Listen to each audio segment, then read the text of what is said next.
barriers that drive us into underachievement and underperformance. And on the whole, we can learn things to fulfill our God-given potential. Gary has the innate ability to make people not only better players, but better people. The life lessons they learn from Gary are incredible. You can always remember leaving that rink knowing as a player I got better or I had something to improve on to get better. And I think that's what you excelled on as a coach, is giving us the knowledge to know what we needed to do to get better. There's coaches who know the game, but can you communicate and create passion in your kids and in your players? And Gary's able to do that. Gary's got great knowledge and the great hands, but more importantly, his ability to connect with people and care for them. His communication skills, to me, really stand out, separate him, and that's why he's one of the best, in the world. Gary's a legend. He's a special, special man.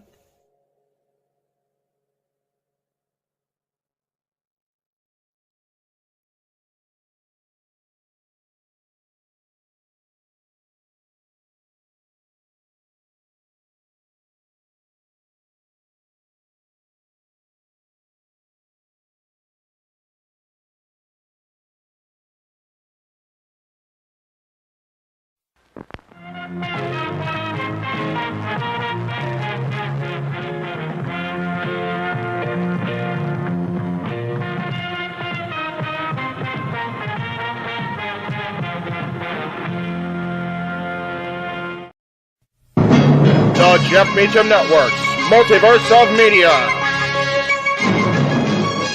For over 15 years, the recognized symbol of excellence and the standard bearer in coverage of sports and entertainment.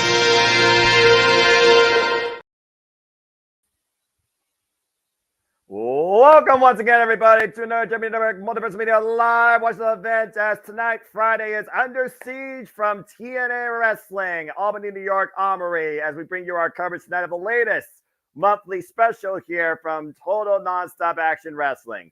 Welcome, everybody, once again to Jeff Meacham Network. Good to see you all. You know what I am. I am the simple man of the simple brand, the voice of the JMN forever, great professional wrestling, damn it.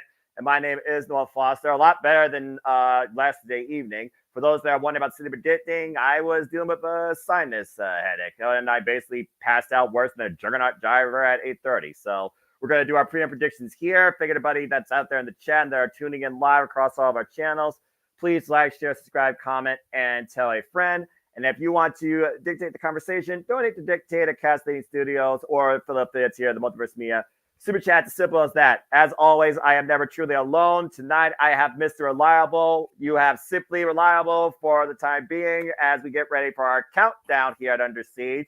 YouTube, of course, y'all can watch this via TNA Plus membership or being a member, of course, as an Ultimate Insider once it goes live, 8 p.m. Eastern Standard Time across the world, but across all TNA social media platforms. It's free to engage with us along with the countdown, which I currently have up here on my YouTube, and I'm sure our producer will take care of our feed via Discord. That being said, Walter, here we go once again, man. Seems like Super Reliable is slowly coming to fruition. How you feeling tonight about TNA Under Siege? It's good to see you. It's good to see you too. Yeah, I'm feeling good. The universe and fate just works in mysterious ways. I think Simply Reliable is gonna be a thing because somehow it just keeps happening. Like things get twisted and then boom, here we are. But I take my nickname, I take that moniker serious. So I always try to be reliable for whatever the Jeff Meacham Network needs. So I'm here, but I'm feeling good about it. I say 8 out of 10.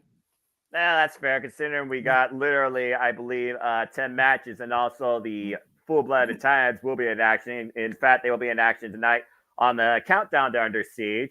And of course, tonight we have Heavyweight Grudge Fest with Jake Something versus Alex Hammerstone. We have the System being opposed by the Summit of Speedball Mountain and Broken Matt Hardy. We have the X-Division Championship on live. Mustafa Ali will defend the prize against the inevitable Ace Austin, former X-Division champion in his own right.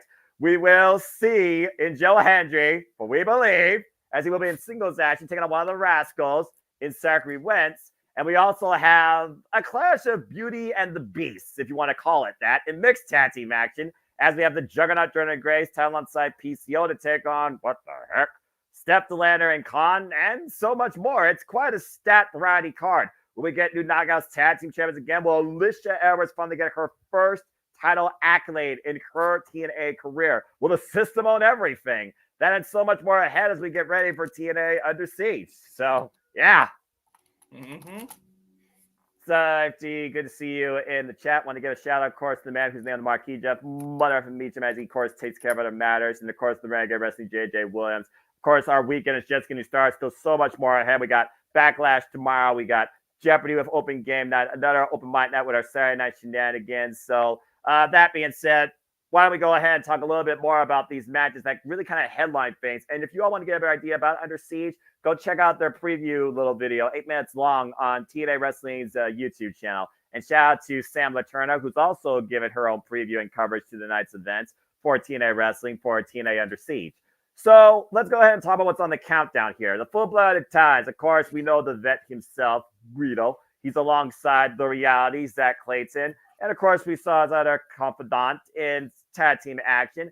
I'm not necessarily sure what to expect here, but I don't know. Should we just say forget about it, or what's your take on this, man? Yeah. And you know, you and I said it before in another stream, like it's 2024 and little Guido's still being booked and stuff. It's amazing. Like, do you really want to go against the Full-Blooded Italian? It's more my heart just wants them to win this match. I think I'm just going based purely on emotions and hoping that they pull this out. But it's just great to see him still being booked in 2024. Some people are timeless, truly. Oh my gosh. I'm very curious to see again who Ray Jazz, Zach Clayton, and little Guido will be taking on here in the countdown. We have no idea whether it's singles, tags, or trios. So we'll see what happened here. Also on the countdown, we have one half of Decay, former TNA Knockouts with Tag Team Champions, former Knockout World Champion in Havoc. We're going to wreak havoc upon Ash by Elegance. And Ash makes her presence known in ring this time. And I'm sure our concierge will talk over us, and I'm going to tell him to shut the F up. I hate that guy. Anyway, Ash has had her sights on one thing, and that is the TNA Knockouts World Championship, which is not even on the line tonight, but he has been involved in a spectator fashion whenever it comes to Jordan Grace, who's defended that title. Of course, most recently against Bia Yamashita last night on TNA. Great strong style bout, and was able to overcome successfully. With Ash by Elegance only blemish, if you want to call it that, against Zaya Brookside at this point, do you think that she actually has what it takes to overcome a Havoc here tonight and push her name forward towards maybe challenging for the TNA Knockouts World Championship? Maybe, because I actually want to see that match, Grace person. But then again, to bit past Havoc's like, she's a destroyer, man. She's a big, strong woman, and wouldn't you rather see Jordan Grace and Havoc go one-on-one themselves? Big Mama Pump versus Havoc would be good. So either way, but I think her name is coming up. So yeah, I think she can get over Havoc today. But it might be by hook or by crook. It might not be a clean win, but Havoc might be looking at the lights tonight. Or maybe a roll up, maybe something, but she might have to lose tonight. It's one of those things, though, where, again, the Juggernaut is literally bombarding everybody in and out of TNA. But to your point in this run, she has not faced Jessica Havoc, and Jessica Havoc is a former TNA Knockouts World Champion. So I'm very curious to see what Ash tries to pull out this time instead of some cheap cosmetic jewelry to try and overcome the more experienced, the more resume strong, and obviously the more dangerous opponent. And thank you, producer man, for that. As again, folks, that will be on the countdown. Also, I'm sure Cheap Wine will be involved because that's the only way she beats Zaya Brookside. But Zaya got her revenge, which I'm very happy to see. So again, it's one of those things where at the end of the day, you need to build strong single contenders for the richest prize in TNA's Knockouts division, the Knockouts World Championship. And neither of these women at this point have had a chance at that title. In fact, ironically enough, it was last year that Jessica Havoc faced off against, I believe it was Tasha. No, it was the year before. I'm sorry, 2022. It was Jessica Havoc who took on Tasha Steelz for the TNA Knockouts World Championship. So, again, it's one of those things where I'm kind of torn, but I do think because of how much freaking ego they're trying to drive into this character, Ash by Elegance needs a bounce back after losing to Side Brookside, so I think Ash will escape here too. That's the thing. I just think it's because the company is behind Ash right now. It's like I personally would prefer Havoc because it just look at the lineup of Havoc versus Journey. Look at the builds of both of them. Like you talk about people saying big men slapping men. I mean that would be big women. That I don't know what the equivalent of the women would be because I don't want to sound crazy and making up some weird thing and then people looking at me. I don't need to be me too, but like I want to see those two women clash, but I feel like the company is behind Ash. Yeah, I mean, again, the knockouts, the alternative, where you find your own identity, and Ash is finding her own identity through this. That's got to count for something.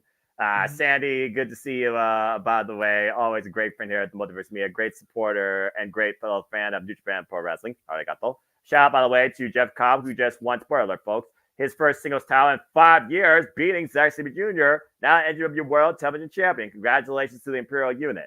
All right, well, let's go ahead and get into the main card here. And let's talk about Jeff Cobb, a guy that truly defines no limits of what he can do. How about Mustafa Ali, who's talking about the title that should have limits, defending it against, in case y'all don't know, it is now actually the inevitable Ace Austin.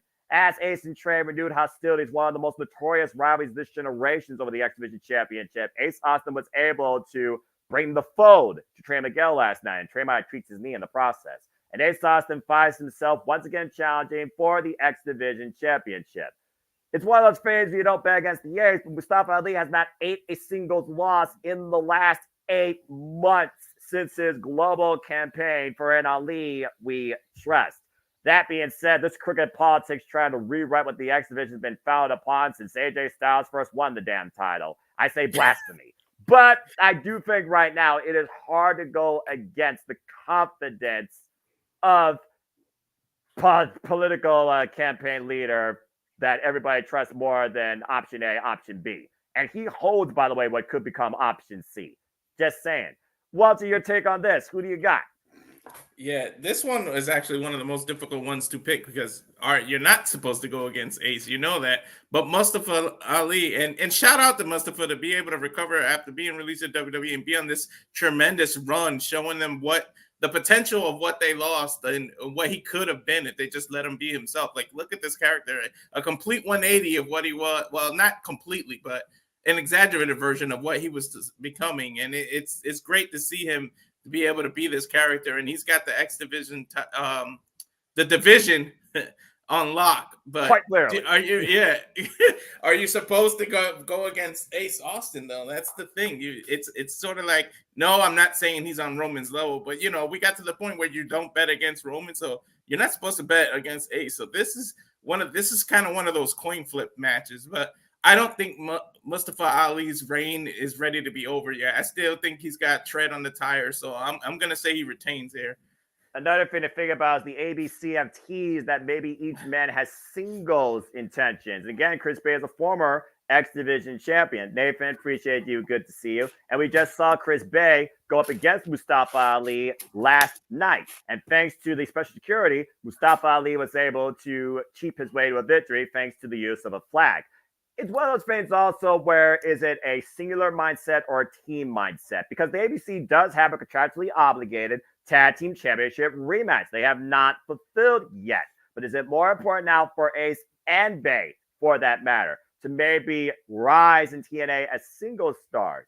Is the team being put behind where Ace thought that we should be thinking about the team first? Maybe Ace right now is putting himself first. Again, this is the Noble Ace Austin. Some people thought it was Noble. He would be the youngest TNA World Champion. And maybe that could still be. But yeah, I think Mustafa Ali is going to retain here too. There's a bigger story, I think, with the ABC maybe going their separate ways. And I think Mustafa Ali is just getting started. He said at the back of Windy City Riot, will somebody finally make me doubt myself? I don't think Ace is going to make Mustafa Ali doubt himself. Ali's going to escape. And he's got to go through ABC. He's went through A, he's went through B. Now maybe the next pay-per-view he's got to go through C. So like in order for that story to conjugate, then you have to win here. You have to in order to get to the third. You can't do the title change here, and he didn't go through the third. You can't tease ABC going separate ways and then stop it in the middle of the story. True. Also, he went through something. Did something. Just saying. To your point. Let's go ahead and talk about this unique tag match. Now, Josh Alexander and Eric Young, Team Canada reincarnated, we're being perfectly honest. Shout out to Scott Demore. Thank you. I was just going to say that is pretty much Team Canada.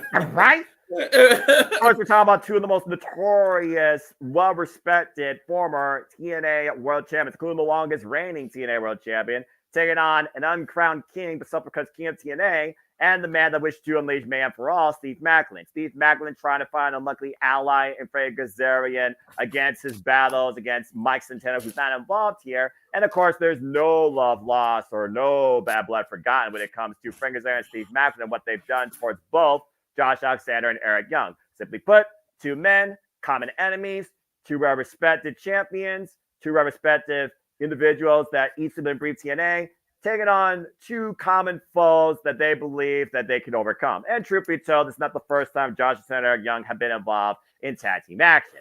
But I do think the pressure is on Frank Kazarian after losing to Josh Alexander, after Eric Young got involved when it was Josh Frank Kazarian, and Frankie was forced to tap out. Of course, Steve Macklin re-signed his contract in TNA, had some run-ins, some trouble, though, with the newly returned Mike Santana, and arguably tensions right now between Kazarian and Josh Alexander.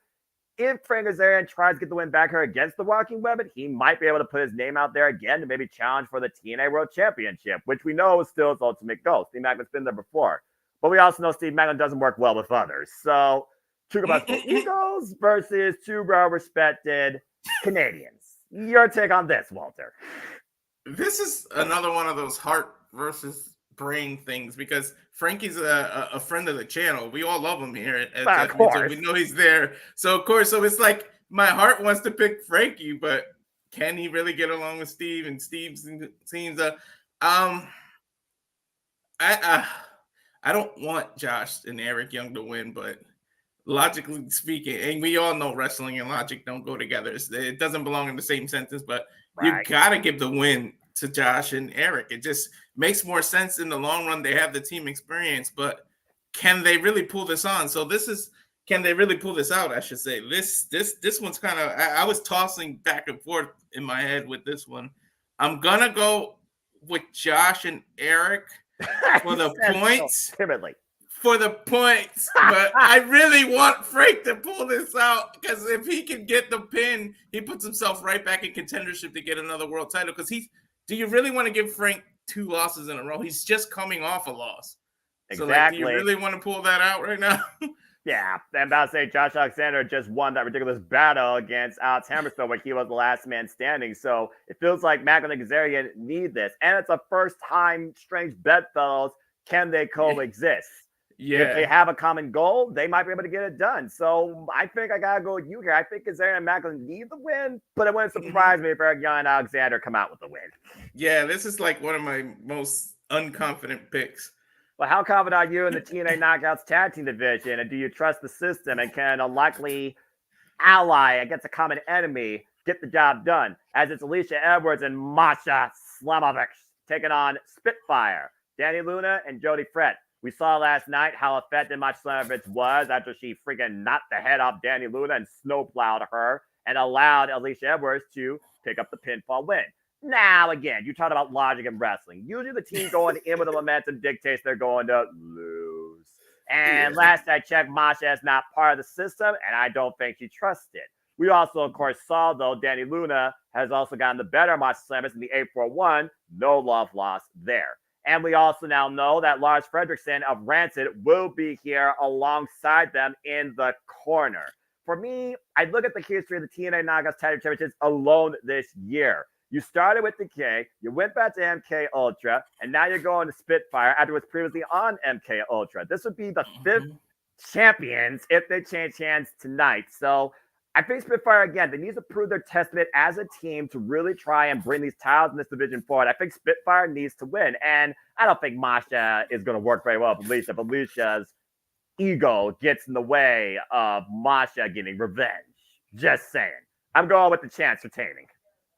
Yeah, me too. They just won at Sacrifice in March. What was it, March 8th that they won the title? They barely got 2 months in as the champion. You don't want it, right? It was like March 8th or so, right? That's correct. Well, yeah, a Sacrifice. So you don't want to keep bouncing the titles around here. But then again, she's just lost at Bloodsport as well, and so does she recover from that here? But I think this is a one-time team, Alicia and Masha. I think a rivalry develops here. There's some kind of miscommunication, something doesn't go right, and then it leads to a rivalry between them two. So I don't see Spitfire losing the tag titles here. Plus, I don't want it to happen. Like, all right, let's establish these tag titles. Let's give it one team. Let them have a little bit of a run because people barely get a marathon going before the title switches again. So can we finish the track here? Let them loop the track a couple times. Like, so I say Spitfire wins.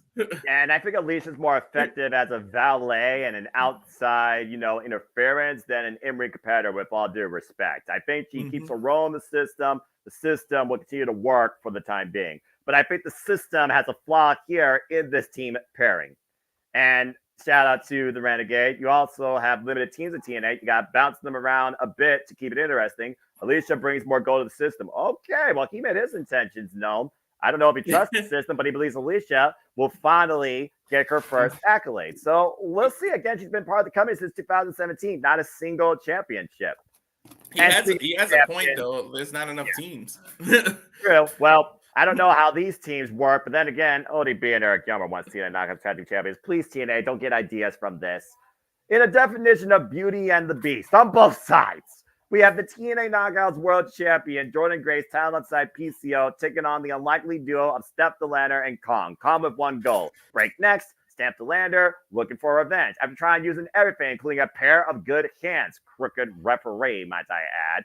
It was the Death Machine, and it was Perfect Creation 1 that allowed Jordan Grace to leave the anomaly of madness with the victory.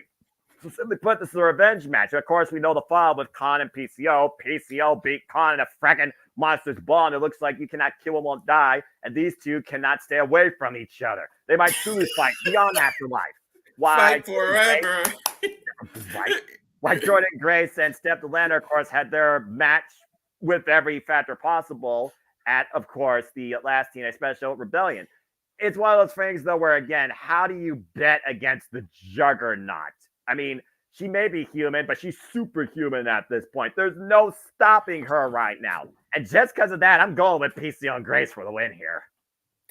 That's what I want to do, too. It's like the zombie here. Like, this is the most random put together thing.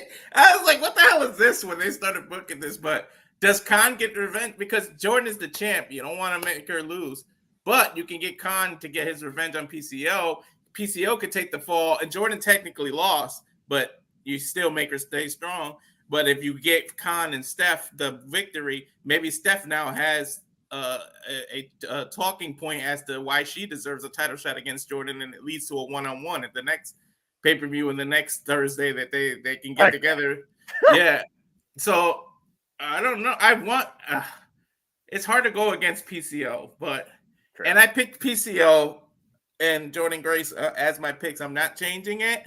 You can't. But I wouldn't be surprised. Standard time. All your picks are final. Yeah, I wouldn't be surprised if Steph and Khan win, because then you give Steph validity towards getting a title shot, and you can all talk. Even though Khan is the one who get the pinfall on screen, Steph can technically say, "I won. I deserve a title shot," and you can book it from there. But I'll be happy either way. But I can't go against the Big Mama Pump I can't go against her. There's no way. Yeah, holla if you hear me. He's not human. She's superhuman. So simply put, well, but at the same time, I honestly believe that might be one of the easiest matches though to call here. And of course, y'all know that even. But anyway, but at the same time, you can question why isn't the title being defended here? So maybe that is why she can lose here and then have so. But I'll still go with PCO, but just to throw a little wrench in there, it might be the reason why her title isn't being defended tonight. That's fair. I think Under Siege kind of like is a building block towards other things. And I think something lies ahead for all the championships. But does something lie ahead in victory in this match for Jake Sullivan, who just lost against Mustafa Ali for the X Division Championship? While Alex Hammerstone, he lost and failing to be the last man standing rebellion. Both these men right now are in a bounce back situation. And this is the definition of a heavyweight grudge match. Simply put, and this all stemmed from that little tiff backstage where Hammerstone was trying to get words with Santino, maybe to try and challenge the walking weapon again. Instead, Jake Sullivan didn't like that disrespect. And next thing you know, Santino, he said, you're all going to sell it in the ring. First time ever, one-on-one encounter, two of the heavyweight anomalies, one of the strongest forces ever in MLW history versus something in TNA wrestling. But yeah, this is oh wait, what happened here? This is the most random put together one-on-one. It kind of reminds me of, remember the Jericho bumping Kane with the coffee thing? Yeah. Like, it kind of reminds me of that. It was just like a disrespectful backstage segment, and now they have to go one-on-one. But for Hammerstone, who, by the way, looks chiseled out of stone, to go get Jake something. They're both recovering from losses, so it's like, who do you go here? I'm gonna go with Hammerstone, but that's another one of those reluctant things. Both of them could use the win. I feel like they can build something off of Hammerstone, and if he can recover from that last loss, because they both kind of need this. Right. So it's just a back and forth. But Hammerstone didn't mean disrespect back there, and Jake just took it like that. So exactly. It's like Hammerstone could just be like, dude, it wasn't even meant to be like that. But since you want to be starting something, see what I did there? Yeah. I'll finish it. But someone has to finish it, right? Yeah. Well, as we go to the Discord, folks, we're getting ready for action to take the airways here for Under Siege. And it looks like we're starting off with the War Machine, Rhino. Yeah. Hold up. There we go. Yeah, you're good. This is a unique situation. I did not expect to see Rhino here tonight. Yeah, me neither. What is he? Well, I mean, the last time we saw Rhino, he, of course, was challenging freaking Mustafa Ali for the, just because, and the VSK's back. Obviously, the VSK in TNA. And impromptu exhibition here on the countdown. And shout out to Rhino for still being active, man. We talk about old school being active and with Little Guido still being booked. Rhino is still actively wrestling and at the highest level. It's not like he's slowed down and looks old, like we need to please retire or something. He still can go. Right. Well, we'll talk more about our remaining matches here because we still have so much, including the six-man tag main event, Joe Hendry versus Zachary Wentz, Jonathan Gresham returning, taking on Kushida. We'll talk more about that here as we're 28 minutes and 12 seconds away from Under Siege, taking the airways here. We're kicking things off with exhibition. Stiff collar tie, and you know you're not going to win a test of strength against Rhino like that. Yeah, you're dumb to even try. One of Rhino's legs is bigger than VKM's whole body. That's accurate. Of course, Rhino, one of the strongest, notorious faces out of ECW, also runs a promotion here in my bi-state area, Insane Wrestling Revolution. In fact, they have a show next week. Still to come, getting on the Countdown Under Siege. The FBI will be in action. No, folks, I'm not talking about the government. I'm talking about the full-blooded Italians. And yes, I'm not kidding when I say this name. Guido himself. The hell? Nice couple of right hands by VKM and the kick to the midsection. European uppercut as he gets Rhino backed into the corner. And it looks like we had a match change as now Laredo Kid will be defending the Digital Media Championship against Casey Navarro on Under Siege now. Okay, last minute addition here. Well, I mean, sometimes this is just what happens under TNA. It looks like everything else. Oh, my! It's still very stationary. VKM really whipped the crawl and over the top rope, whipped to the corner and flew right over the top rope. Well, it's one of those things where, again, your own momentum is your own worst enemy, but the canvas could be your best friend here. So, doesn't help when the man throwing you is 275-pound Rhino there. True that. And, of course, we will see the return of Jonathan Gresham. Oh! Ah! As Rhino plants VKM on the apron there. back suplex. I wonder if VSK has regretted this return so far. I don't know. I Of would. I mean, the VSK, former Trust Buster. I mean, for those that remember that faction in a bygone era. Also, well-respected independent wrestling vet. Taking advantage of Rada right now. And, of course, everybody trying to make a name for themselves in the new era of TNA as we get close to the Slammiversary. Ooh, VSK channeling Eddie Guerrero with the sunset flip over the from the apron to the inside. Yeah, the front flip senton to your point. Cover gets a 2 count. Eddie Guerrero, he made that move famous. Viva la raza. Of course, we know Rhino's also had ridiculous bouts recently. He's gone old school. He's talking about Monsters Ball. Rhino, former TNA Tag Team Champion and Violent by Design. Yeah, VSK over the top. Bro, what is he going for here? Oh! Splash, but Rhino rolls right out of the way. Ouch. And no water in the pool, just a big TNA logo. And apparently, we've also just been informed that there may not be no Hammerstone tonight. So there may be another match on the card. Changed.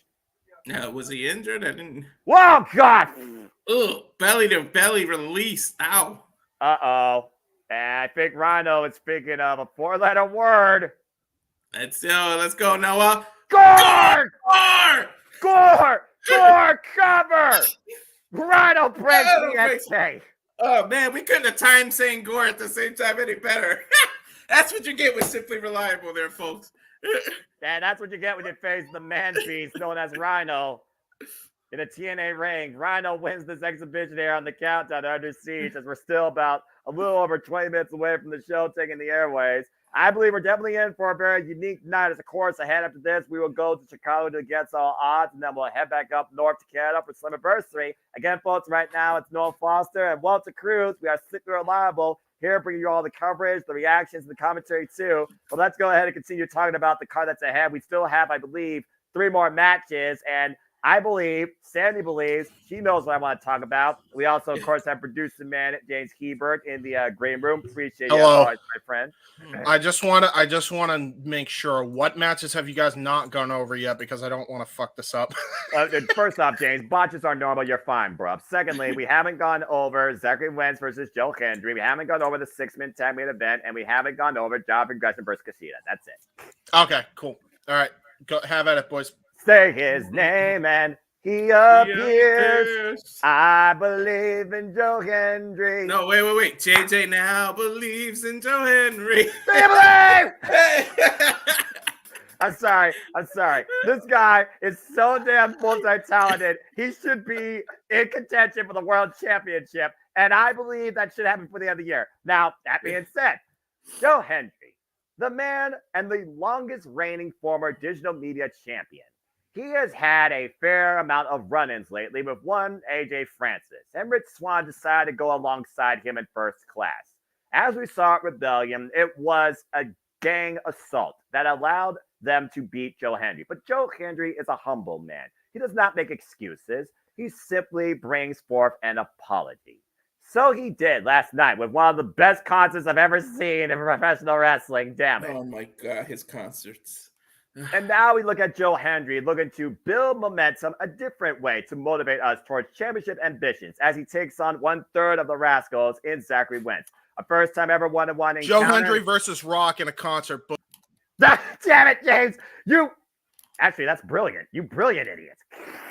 But that being said, Joe Hendry versus Zachary Wentz is the first ever 1-on-1 match. I imagine AJ Francis and Rich Swann, they have sour grapes with what Joe Hendry said last night, but they'll get over it. With Joe Hendry's loss at Rebellion, I believe Joe Hendry needs this. And I'm still going to freaking say that Joe Hendry wins this. Yeah, I gotta go. I mean, come on. It's the Jeff Beecham Network. You really think we're gonna pick against Joe Hendry here? No. Like, come on now. Like, oh man, that was a good one by James. Book that concert for concert. Like, Jesus. Like, I mean, Joe Hendry did more songs than The Rock did. I'm just saying. I'm just saying, especially, oh God, Edge's bitch was one of the funniest ones there are. But last night, what he did was hilarious as well. So there's no way you can go against Joe Hendry. Like, he's got Edge's bitch. He's got you're banned from diving. You got like this countless ones of his things that he does. That was another hilarious one. Banned from diving. That was stuck in my head after I watched that for like a week straight. So there's no way any of us would go against Joe Hendry. Yeah, and I dare someone in the chat to go against Joe Hendry. So we believe Joe Hendry's winning. Simple as that. As Ace Austin faces Neville, that he will become a 3-time SVG champion. Before we talk about this match, let's go back down to the ring as the FBI has entered the Impact Zone. And there's little Guido. What? I said, there he is. God. Ray Jazz, Zachary Clayton, and Guido. Yeah, and real quick, while the full-blooded Italians are on the screen, normally we don't eat on the air, but because it's the full-blooded Italians, I gotta have a full-blooded Italian meal. Forget about it. It's a spaghetti and the meatball. Hey, I approve. Bravo. A classic Italian food. And they're taking on a team called the Batte, and it looks like they're going to be in tag team action here in our countdown. I'm sorry, I can't. I'm looking at, we're calling a little Guido accompanied match. He's not competing, but still. Mm-hmm. Little guns on the back of his jersey. little Guido and the little guns up. Oh wait, I'm not really familiar with the team they're going against, to be honest. So apparently they're from Chikara here, the Bavari. Mm-hmm. They look like they're imitating like Goldust's paint. or Rebellion, Sis, and Wolf from freaking NWA. Mm-hmm. Of course, we know the reality Zach Clayton. Of course, anyone that knows this reality star, I'm sorry. Also, of course, I know him. Of course, he was previously involved in All Elite Wrestling. Yeah, remember this guy from Dark Matches? Yeah, and look at that FBI already on a roll, showing power here. My God! Ouch! That's about 3/4 of the way across the ring there. Good military press Bill by Zach Clayton here, and again. And the part of Big Guido will be played by Zach Clayton. Carry on. Accurate. He might just win this match on his own, honestly. Oh, God. There might not be no need for a tag in here. You say that, and here comes Ray Chaz, who is very unknown to all of us here. But he's on the ground, the top ropes, and right now the FBI in firm control. And you think about this, FBI with a win here might put them names in line. Oh, my God. For a future TNA World Tag Team Championship match. I think they just remind us that Hammerstone is not medically cleared to be here tonight. Well, so, I know that he was going under concussion protocol testing after the last minute standing match after taking the freaking C4 spike on the stage. So I'm not surprised. Although we did see him clean this Cody Deaner's clock, but he didn't beat him with the Nightmare Pendulum. He beat him with a torture rack. Mm-hmm. By the way, I don't mean to cut you off, Walter, but that leg drop from the top rope was actually the Sicilian slice. They brought that freaking nugget back. Yep. Well, again, FBI, this is the true full-blooded Italians. This is not somebody cosplaying. Yeah. The last time we talked about FBI was old school SmackDown days on UPN. I'm just saying. Yeah.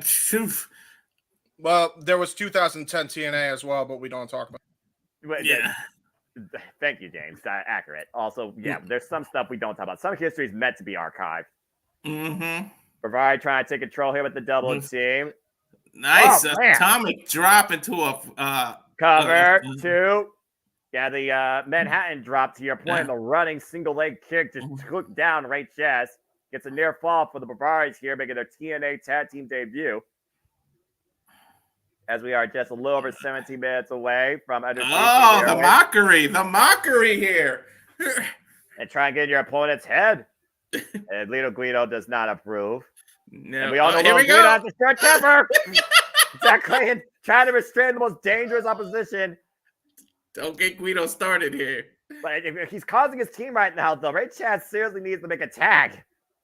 It's a double team right now. Ray down on the mat getting picked up now. Let's see. Another double team move? Zach Clayton right now just trying to encourage his partner to make a tag up and over. There we go. Downside.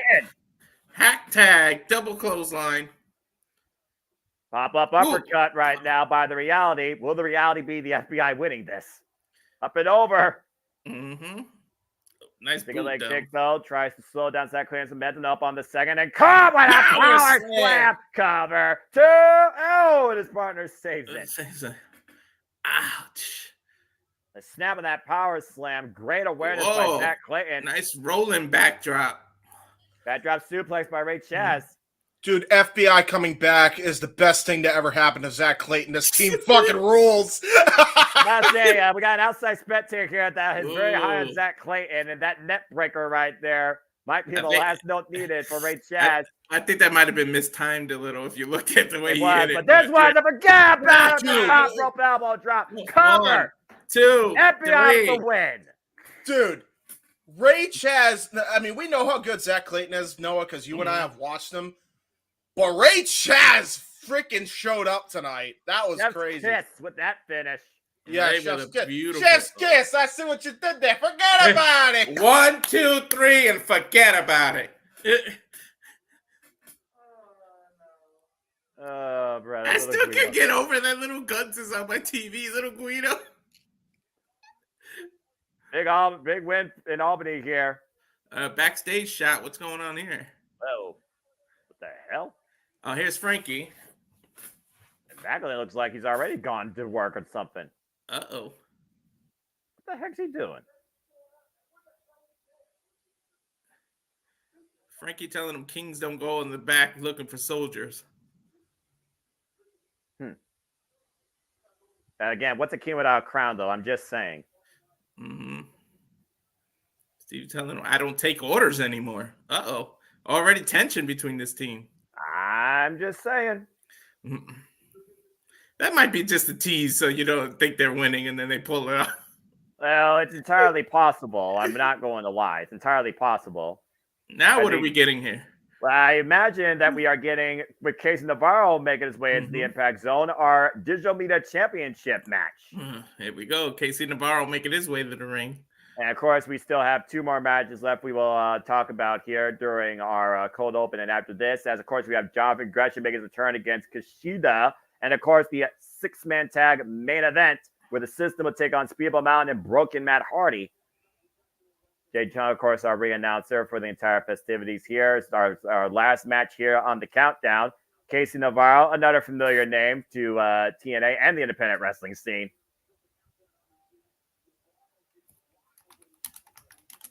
This is going to be good right here. Of course, Laredo Kid was able to overcome the madness that is Crazy Steve and win his first accolade in TNA, our new digital media champion. Oh, man, botch, the belt falls off as he is trying to... Nice catch, though. Nice recovery. Nice recovery. That's all that matters. He caught it. That's all that counts. This will be, of course, his first defense after beating Crazy Steve, or ugly enough, on the countdown at Rebellion. Of course, you can relive Rebellion anytime here in the archives, called by us here at the different multiverse of media. Great pay-per-view.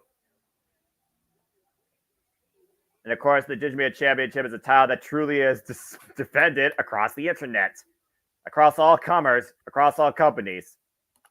It's literally why they call it the Digital Media. Of course, Joe Hampton, the most notorious Digital Media champion in the Digital Media titles history, longest reigning. The inaugural champion actually was Jordan Grace. As, of course, now we know Rich Swann is now scheduled to face Jake Summon after originally it was going to be Rich Swann versus Laredo Kid, but due to the non-medical clearance of Hammerstone, that match has been changed. And right now we see great wrist control here by Casey Navarro, but great escape by Laredo Kid with the deep arm drag, creating separation. Now the trip up, lateral press to the 1 count. The speed right now. It's going to be a speed contest nearly going. I guarantee you that. Doesn't need the clothesline. Both maybe a drop kick and a stalemate here in the early exchange. Well done so far. Nice standoff. Just under 12 minutes away from TNA Under Siege, ticking the airways here. And figure everybody that's tuning in will be here for the whole night, focusing strictly on TNA. And if you can, please remain hashtag spoiler free for all other forms of sports professional wrestling, including SmackDown, even though it is pre-taped. Because there are others that actually will see it live. Or, Why you would the know, kid go fall for this handshake right now? Like, really? You never do that in wrestling. it's one of those false insecurities where it's like, can you pick a moment? And I have seen people actually, take advantage. This little kid takes advantage of that beautiful gorge buster of sorts and then a running drop kick. Nice. Big case Navarro to the outside.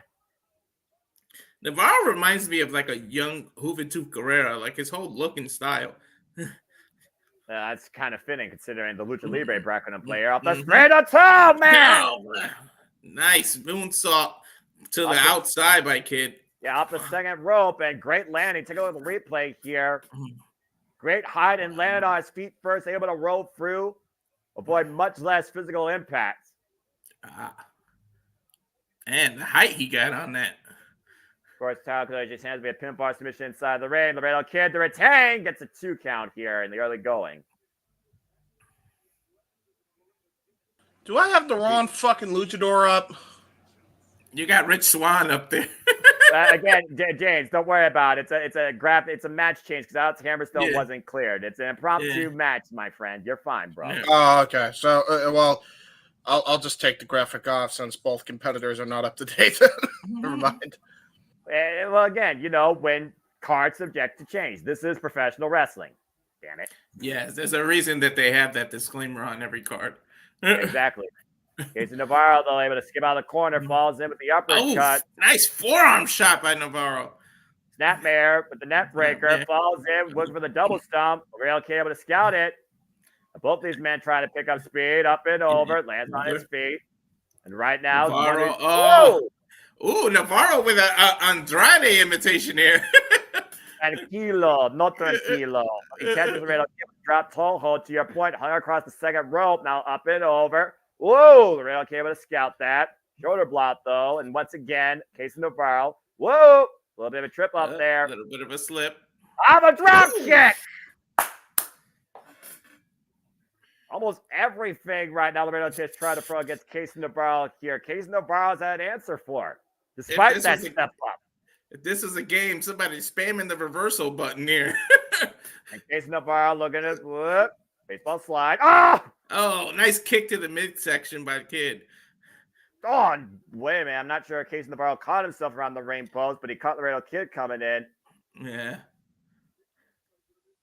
And right now, back inside the ring, beautiful sling blade. Casey Navarro now goes to the cover, hook of the leg, gets a 2 count. Casey Navarro right now taking advantage of the champion, neutralizing his speed. As we get a breather here, this match is pretty even right now.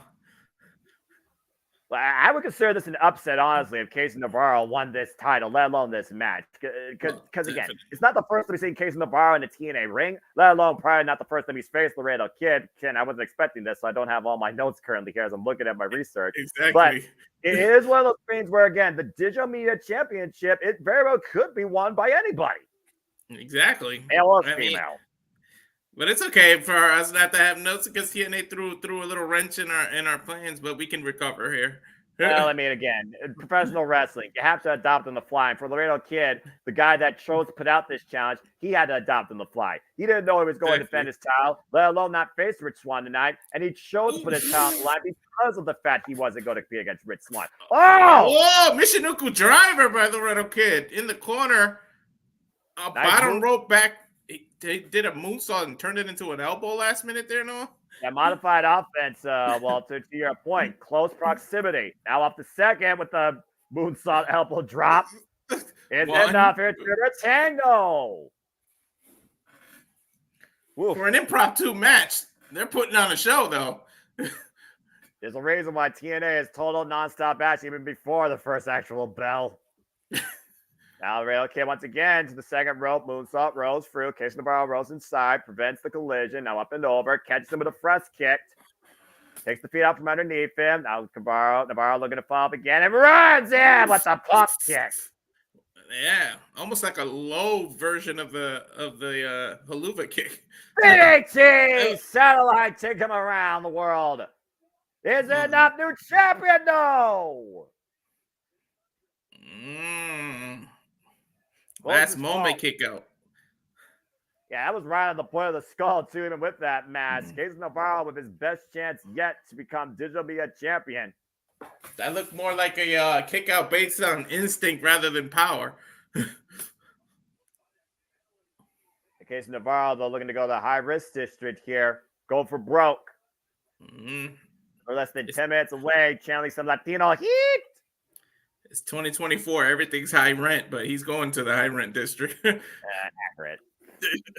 I'm trying to be political, but you're accurate. Loretto meeting him at the top rope here. Loretto gets Spanish fly off the top. Good Lord, cover to retain Loretto. It's over. Title. Wow, what a Spanish fly. That wasn't a Spanish fly, boys. That was a Yazuna drop, baby. That's what that fucking was. And I love it. Man, the height they both caught during that. That was great. I don't know whether they, well, to your point, they call it the Riddle drop, but it's very well put, James. Take a look again. God. And right in the center, nowhere near the ropes, no foot in the ropes. You can't do anything but get beat there. That's phenomenal.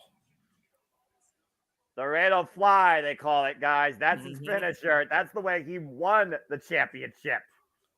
It's a great finish. Beautiful finish. They might as well call it El Vuelo de Loretto. Spanish, Loretto's fly. You can say it in Spanish and it actually rhymes. Well, people can call it that while they don't have Spanish commentary. Congratulations to the Riddle Kid. Great action ahead here. Before we go live across the airways with Under Siege, as we got 2 more matches to talk about. Let's go ahead and talk about them real quick. We know which ones are they? So let's go ahead and talk about Jonathan Gresham returning. The Octopus with a new shade of black ink, it seems, and a sinister nature, wearing a whole different proverbial mask, it sounds like. Going one-on-one against Kushida. This guy that was once the foundation. Literally a demonstration of pure professional wrestling. Kind of lost his way and didn't know how to come back. But we've seen these vignettes where it almost feels like he's done wearing that mask. And yet he's going back to that nature, a whole different side of the Octopus. I'm not really sure what to make of this. What I do know is we got 2 of the most technically sound professional wrestlers on the planet about to clash one-on-one. But again, Gresham, it's his return. Kushida, he's now on his own because the time machine is no more, because the motion machine goes no longer part of TNA. So it's one of those things where I'm curious what we get out of Gresham tonight versus what we get out of the decision. But I do think the Octopus, if he still calls himself that, needs the win. Yeah, he definitely needs his man. But this is kind of a resurgence, a new dynamic to his character. So I think I went with Kushida on the pick, so it's locked. But here on the prediction, I'm gonna have to say Jonathan Gresham. It just makes more sense for him. It's a resurgence, a new direction of who he is. But I can see it going either way. But you're not gonna lose your first match back after you're changing your character here. And sometimes you need to go to the dark side. You need to go to a darker place to maybe find a resurgence in your career to make yourself even better. And we'll see at the Octopus what lengths he's willing to go to tonight physically in the ring against somebody that knows how to take an arm. But how do you beat somebody where it looks like he could get you with 8 different arms? There's a reason why he's called the Octopus. Don't and take Octopus, folks. Sorry, and Octopus are known to survive any environment you put them on. They know how to thrive and survive. Yeah. Well, that being said, there's only one match on the top about as they are literally talking about here in our pre-cold opener. Let's go ahead and talk about the main event. Do you trust the system? Do you believe in the system? Do you still work alongside the system? As the system is in trios action against Speedball Mountain and not Nick Nemeth after the destruction to his neck, but broken Matt Hardy, who stepped up to the plate and decided to take his place. Of course, broken Matt Hardy, of course, made his return known at Rebellion, dropping the TNA World Champion moves with a twist of fate. You got to consider here that Matt Hardy is going to be looking to delete the system by any means necessary, starting with this trios match. But again, at this point, how do you bet against the system when they are such a dominant united front with all the gold here in the graphic? Your take on this, Walter? Yeah, you're not supposed. How do you bet against the system and Moose with its powerful title? But reluctantly, I think it was booked as a 6-man tag so that Matt Hardy and Speedball could get the win without making the champ look weak. So I don't think he's gonna take the fall here. But then if you give Matt or Speedball a title shot in the future, it actually makes sense because they won on this match. They can say they held a victory, even though they didn't pin Moose. They held a victory over the system and deserve a title shot. So I think somehow Matt Hardy and Speedball Mountain are going to pull it out. But I think it's simply to get to the future to get one of them a title shot. Yeah, and of course, we know that Speedball Mountain had an incredible tag team championship opportunity against the system at Rebellion, and they came up short. So to me, it feels like it's a must-win for Matt Hardy. Lest his career and his return is already broken beyond what he is. So I'm very curious to see how this trios match pans out and who eats the fall, because I imagine you got to preserve the TNA World Championship more than anything else. So at this point, who eats the fall? Is it Brian Myers? Or is it Eddie Edwards? And Eddie Edwards, of course, came off that match against Nick Nemeth, where thanks to the system's help, he did get the win, and the system neutralized the wanted man in the end. So I'm very curious to see if this system malfunctions, and that allows the win for Matt Hardy and Speedball Mountain. I'm going with Speedball Mountain and Matt Hardy, too. Something has to give. Something has to be broken. And eventually, I truly do believe that the system needs to be deleted. But until then, folks, as we get ready to go across the airways here under siege, Mercedes away, are you all ready to go tonight? Walter, are you ready to go tonight? I'm ready to go. As we can see, like, you're a tech guy. Maybe Matt Hardy can somehow hack the system and find a way. Well, TNA Under Siege, folks, is about to start right now. Let's get ready. This is going to be a fun night of professional wrestling. Damn it! Anyway. No digression. I don't digress. How dare you? Oh, my gosh. All right, let's go ahead and switch gears now, of course, to the actual live feed. If you go to TNA Wrestling's channel, folks, because it doesn't seamlessly switch, it will, of course, switch over here momentarily towards the cold opener for TNA Under Siege. And also, you, of course, watch this. You are a TNA Plus member. So enjoy the festivities tonight as we cover TNA Under Siege, which should be starting momentarily. Oh, this is going to be fun. Yeah, I can't wait. It hasn't switched yet, folks, so just give us a moment to get it takes a moment. Ding, ding, ding, ding, ding, ding, ding, ding. Hey, by the way, folks, since we did the little Jeopardy song, hey, we're going to have Star Wars Jeopardy video trivia in the style of Jeopardy. You should go check that out. That'll be on Saturday night. Woo! May the fourth be with us all. Yeah, ain't that the truth? I don't know how to get the banner down. Banner needs to go down. You just need to click it, James. You just need to click it. I just tried. Yeah, red band, stupid. Okay. Oh, good Lord Almighty. All right. You got it? I got it. All right, very good. Again, folks, we're just waiting for our cold open to get underway here. There might be a momentary delay because, again, I don't think the new management knows jack diddly what they're doing, which, again. So now we're just waiting.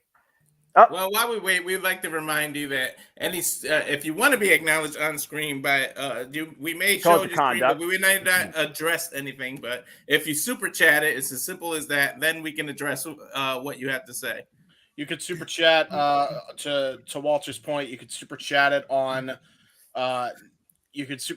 Greg Cherry's channel, JJ's channel, and Jeff Meacham's channel. So be on the lookout for that. All right, we're finally getting a feed, so I will remove myself, and you have a good call, gentlemen. Sounds good, man. As we're getting a system promo here. Well, again, the system has ran at TNA since the new era began after Moose beat Alex Shelley back at Hard to Kill. And, of course, we saw Brian Myers and Eddie Edwards claim the TNA World Tag Team Championships against the ABC, and the system's been unopposed since in their death grip on TNA. Yeah, the system is definitely well established here, so we got to see if Hardy and the rest of them can break the system, as Matt Hardy is known to be broken. Well, I know one thing's for sure: we're in Albany, New York, which means we're in an Empire State of Mind as TNA Under Siege has finally arrived. Welcome everybody to the show, and welcome everybody inside the Impact Zone, and welcome another event here at WWE Network Live. Watch the events at WWE Network Media. Hashtag 2024 We Gonna Die schedule. This is TNA Wrestling, and this is Under Siege. Noah Foster here alongside Mr. Liable, Walter Cruz, Simu Liable, here tonight with you folks, bringing the commentary action for TNA Wrestling for the first time ever. Anybody out there who's watching along in the chat, hope you appreciate what we bring you and our coverage, reactions, commentary. Please like, subscribe, comment, and tell a friend. And to your point, Sandy, great title defense by Nick Nemeth for the IWGP Global Heavyweight Championship against Hiroshi Tanahashi at Dontaku this morning. But tonight, it very well may be mayhem for all as we kick things off with tag team action. Here comes Steve Maclin. And how much does the backstage entrance that we saw during the pre-show while we were doing the cold warm-up, how much is that backstage segment and them not getting along going to play in this match?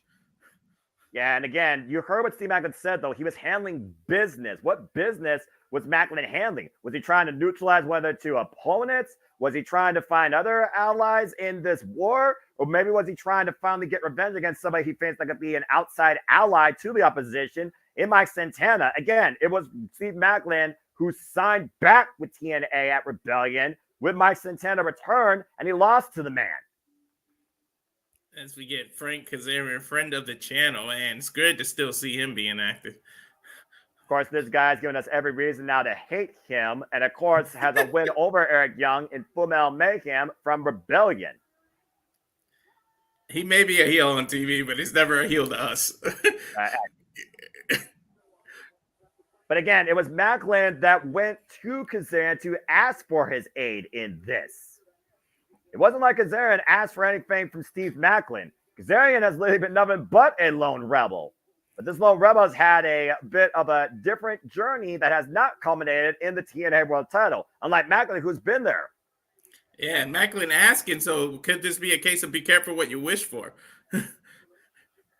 Again, we talked about it before, egos colliding, but can they coexist against a common enemy? And of course, folks, you can be part of the conversation using hashtag Under Siege on the Twitter and other platforms here. And of course, feel free to lend your thoughts, your predictions, and your analysis towards what we cover here in the chat.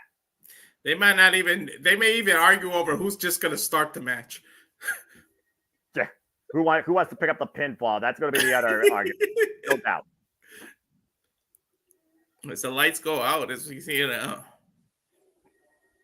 Well, the guy that's died 1,000 deaths and has come back, TNA OG, former TNA World Champion, world-class maniac, Eric Young. Mm-hmm. The fact that this guy has literally held every accolade possible in this company and still breathes life into it at this point, in this new era, is still baffling to me. But of course, the fact that he's actually standing confidently after his head got cut open on a table via the flux capacitor of Rebellion is even more astonishing to me. There's nothing to get this man down. Is he a Fantastic Four fan? Because that mask looks a lot like Dr. Doom. Well, I mean, he might want to bring Doom to Frank Kazarian as he looked to basically channel the past to preserve himself in the present and destroy Kazarian's future. And he failed at that.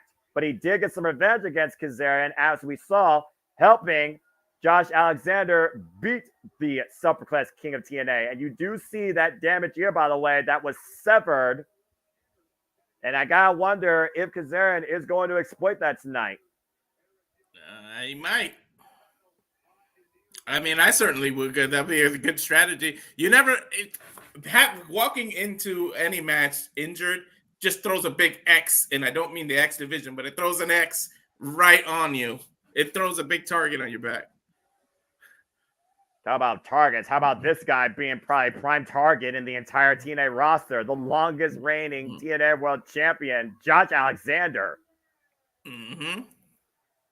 Alexander, of course, who was also successful, though, not only at Rebellion, as I talked about, against Alex Hammerstone, who is not medically cleared. What does that say about the conditioning of the walking weapon? But, of course, again, Mayfair Kazarian tapped out. And also, in his return from injury, beat Steve Maclin. Yeah, so he already holds a victory over Steve. So it'd be interesting to see what goes on during this match. I also got to consider, though, also the condition of Josh Alexander's ear. Of course, that headpiece is the reason he wears that, to protect that ear. And Alex Hammerstone exploited that fully at Rebellion. It's also a shout out to the old amateur wrestling days, because we know that headgear is part of amateur wrestling, which is what causes the cauliflower ear in a lot of wrestlers. Yeah, to your point, as you see Eric Young going back to his old school roots here. Team Canada on full display, wearing his own headset protecting his ear. Mm-hmm. And immediately Kazarian looking for the tag to Macklin to start things off. Doesn't want nothing to do with Eric Young. Already looks like a bit of miscommunication between these two. Well, again, it's the first time ever these two are tagged together. While we've seen Josh Alexander and Eric Young tag before during the Turning Point Tour. And they had some mixed results, but there was still some pretty good cohesion regardless. Mm-hmm. But experience plays a lot in a lot of matches. Experience. And talk about experience, the experience levels of Eric Young. How many different tag team partners, male and female, have Eric Young been able to coexist with and be successful with? Yeah, how many pairings is he involved in? Countless. And right now, Macklin, Josh Alexander, the rivalry that defined 2022 to 2023. What a face-off here. And wow, Steve Macklin backing up away from Josh Alexander and tags Frankie Kazarian back in. Well, again, quick tags out right now, and it looks like the mind games are on display here. Of course, Kazarian knows what Josh Alexander is made of. Again, his only ever chance to challenge for the TNA World Championship was against the Walking Weapon at Overdrive, and he failed. Yeah, definitely did. Good wrist control right now as Kazarian's played on the mat, and Josh Alexander maintaining wrist control. Kazarian, though, knows how to escape this hold. Armbringer. Now the attempted Irish whip and whoop. Tucks underneath it. Big hip toss. And a hip toss for Macklin right now. And the steamroller right now. And Josh Alexander in firm control here. Now Kazarian in the cover gets a 1 count on the Rebel. And I'm not talking about David Finlay. Yeah, not even a 2. He kicked out firmly at a 1. But if nothing else, he's probably just getting inside his head. Of course, we know Frank Kazarian, his last big accolade was when he won at Bound for Glory, beat Speedball Mike Bailey to become a 6-time X Division champion. Hasn't had a title accolade since. Yeah, Frankie caught up in the ropes. I think an elbow knocked him back. Oh, that right just jabbed Macklin's jaw. Kazarian trying to take advantage, though. Josh saw it coming. And it's one of those things where, again, to your point, if these egos can coexist for a common goal, Kazarian and Macklin could definitely win this. Kazarian with a leg drop off the second rope, he jumped off and did a turning leg drop. Landed right in the back of the head of Josh Alexander. Well, the lower back of the head, back of the neck area. Again, we still don't know really what that interaction backstage meant, if anything. Yeah, even the commentary team is bringing it up right now. Nice Russian leg sweep, taking him down. Here's the cover by Kazarian. Gets a 2 count. Yeah, Alexander definitely needs a tag right now.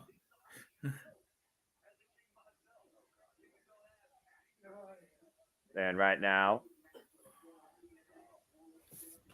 see right now, Kazarian and Macklin isolating Josh Alexander in their corner. Uh-oh. Ah, God! Vicious backbreaker covered by Macklin and a 2 count.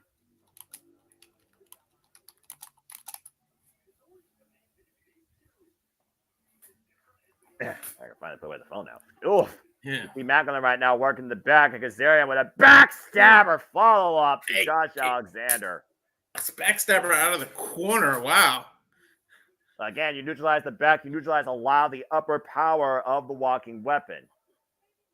And I do wonder, again, the conditioning of Josh Alexander since the last man standing match. Again, to your point, we're only a couple weeks removed from that war at Rebellion. Yeah. Nice float over by Kazarian into the cover. Lateral press gets a 2 count. And Kazarian, of course, betrayed Eric Young earlier this year in the new era of TNA, saying that Eric Young has done nothing for him, and it's all about him, and he's the reason that TNA is back, and we should be thanking him. But instead, I'm going to give you every reason now to hate me. It's one of those things, though, also, where at the end of the day, it's lonely at the top. If you don't want to be number one, then why are you in this business? Because Kazarian, he's always had that proverbial chip on his shoulder because never got there. Oh! The only man in this match, by the way, that hasn't got there, which is kind of ironic. Kazarian right now exploiting the ankle, the left ankle of Josh Alexander.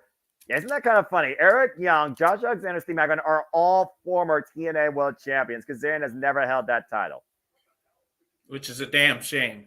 But one of the greatest X Division champions they were. Again, folks, technical difficulties aside, at least we're not dealing with Mother Nature tonight like we were doing in Windsor, Ontario, Canada. Boo. Yes. Yeah, it's one of those things where at the end of the day, the internet's always going to be your worst enemy. Knife edge shots by Alexander, those might be the worst enemy for Macklin. Macklin taking it, though. The Punisher himself, former military veteran, drops the knee into the lower spine of the walking weapon.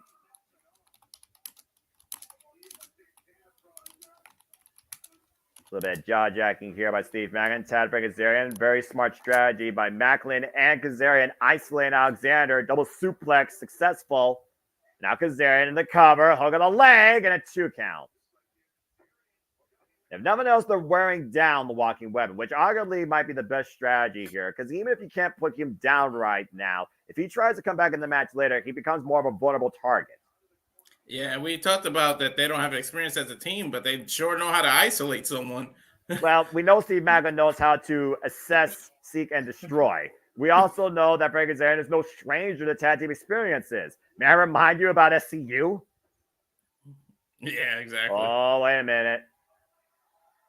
Eric Young just locked eyes with Kazarian on the outside. Not the legal competitor. Kazarian right now trying to make a run for it. And Eric Young trying to beat him.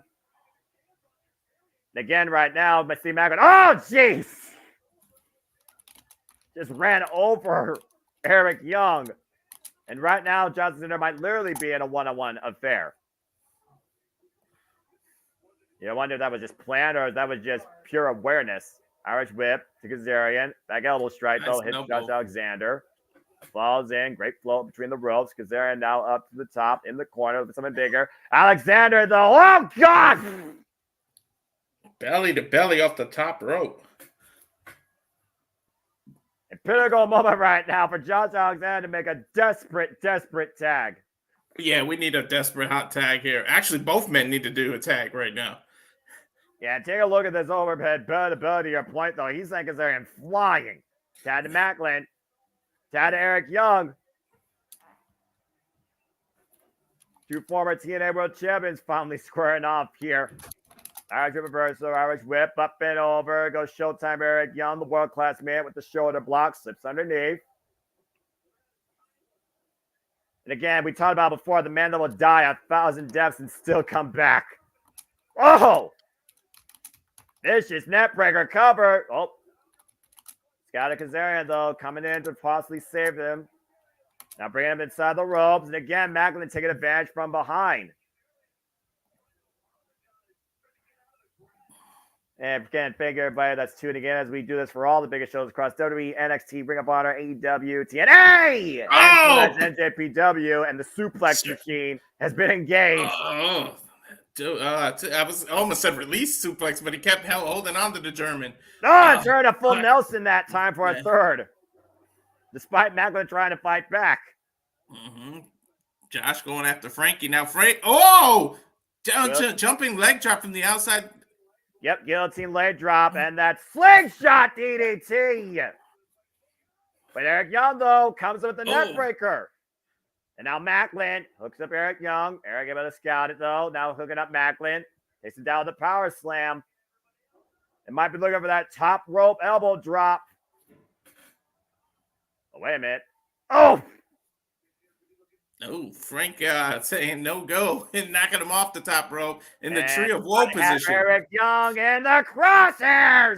Oh, he just spared him in the corner while he was in the tree of woe position. Look up the far leg and an air fall. Yeah, that spear to your point in the tree of woe position, caught in the crosshairs, gets the near fall on Eric Young. Great hook of the far leg by Steve Macklin. Breaking EY in half. And please be sure to tell everybody about this, Neon, and thank you again for your appreciation of this. Of course, we'll engage in the chat as super chats come in and also between lulls of matches and intermissions because, again, you all make this possible. We do this all for you. For it's not about us. It's about professional wrestling and all of you. Thank you.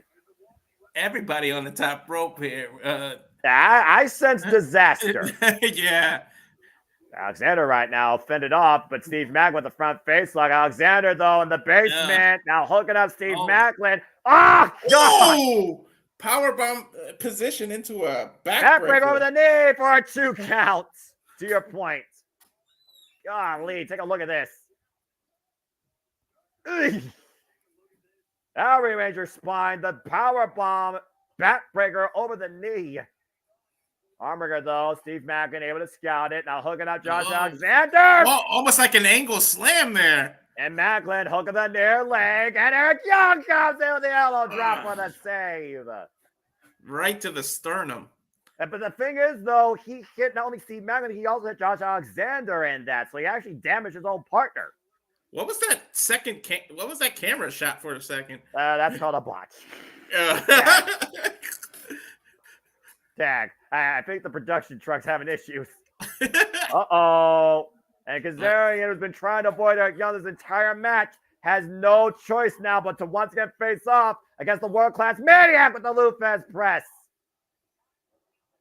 Eye for an eye, ear for an ear, arm for an arm. Oh my gosh. That's unloading here. A barrage assault on Frank Kazarian. Gets to the midsection. Might be looking for that devastating pile driver. Kazarian, though, might be looking for the chicken wing. Eric Young able to rip him off. Gets to the midsection again. Eric Young trying to hook Kazarian. Kazarian, though, might look at a fade to black. Oh, the straight right. Take him down. Cover. Good grief. A modified pile driver sorts in a near fall to that straight right fist by Josh Alexander Kazarian. Near fall for Team Canada. Macklin taking Alexander to the outside, though. Now Eric Young looking to capitalize. Once again on his own. Gets to the midsection. Now dying to hook up Steve Macklin for the pile driver. Back body drop, though. And Kazarian slow to his feet. And Macklin. Oh, no! Miscommunication, running knees trying to bring Kazarian. And a press kick by Eric Young to Macklin. And Josh Alexander with the falling crossbody to Macklin, driving him to the outside. 2 big men inside the ring. Eric Young, pile driver to Kazarian. Cover. Eric Young and Alexander with the win. Payback.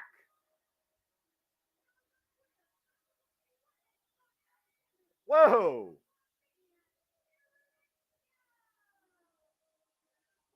Well, that must have felt really good for Josh Alexander and Eric Young that gets the winner tonight at Under Siege against 2 very bitter enemies. Young and Alexander, your winners here, taking advantage of that miscommunication by Steve Macklin and Frank Kazarian as we have a bit of an intermission here. And again, let's go ahead and see what you all are saying here in the chat. Hassan, nice to see you. Sandy, Safety, Neon, Pentachu, thank you for your viewership. Tonight, it will actually be Jake Something versus Rich Swan because Alex Hammerstone is not medically clear to compete. Probably concussion protocols, for being perfectly honest. And happy birthday, Hassan. I hope that you have a wonderful day, and thank you all for tuning into our coverage here of Under Siege. Please like, subscribe, comment, and tell a friend if you are enjoying what you're hearing. Know that we continually do this across all the biggest shows, across all the biggest wrestling companies. And if you want to show further support and also dictate the conversation, Super Chat. It's as simple as that. James, do you have any thoughts right now? What's up, brother? Well, we got a new viewer in Neon Panda Chew, and she's I don't know if it's a he or she, but they are very appreciative that we are streaming this coverage tonight. If you are happy about that, good sir and or ma'am, you will very much love what is coming up on the Jeff Meacham Network Multiverse of Media. Normally, we wouldn't actually show the updated Watch Along trailer, but I think it's apropos considering we got a new viewer. So here it is.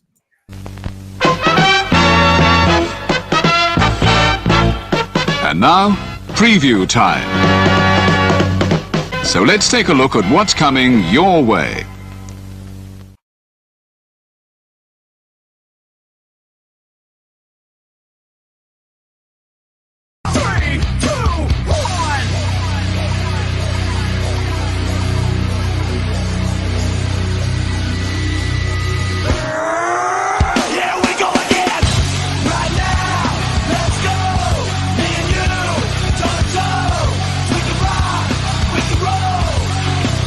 Here we go again!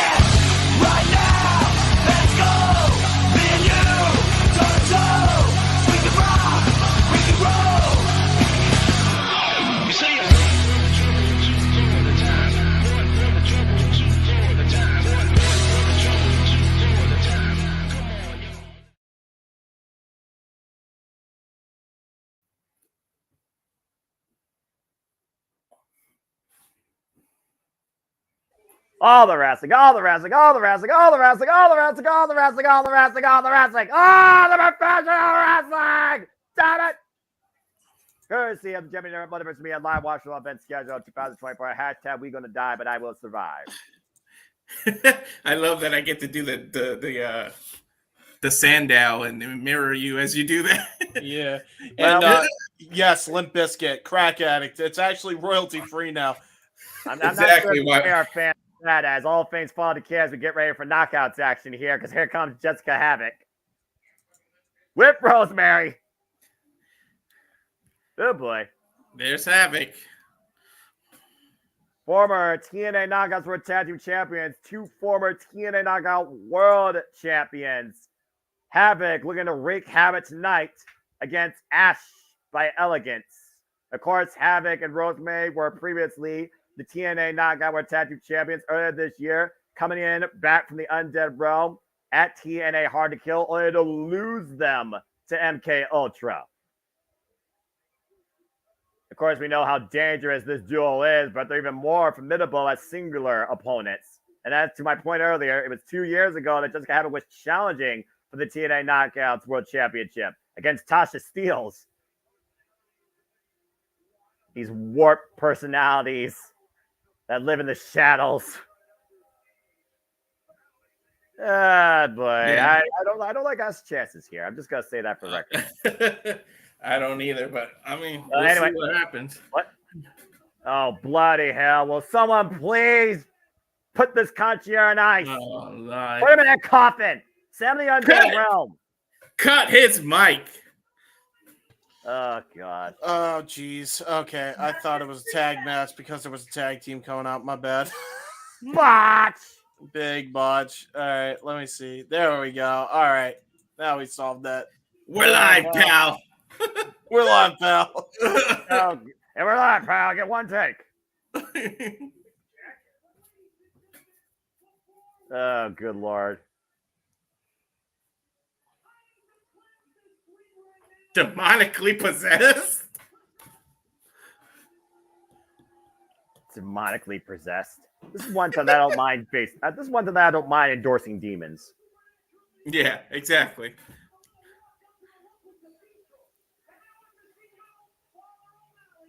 Father O'Malley? Holy water. What?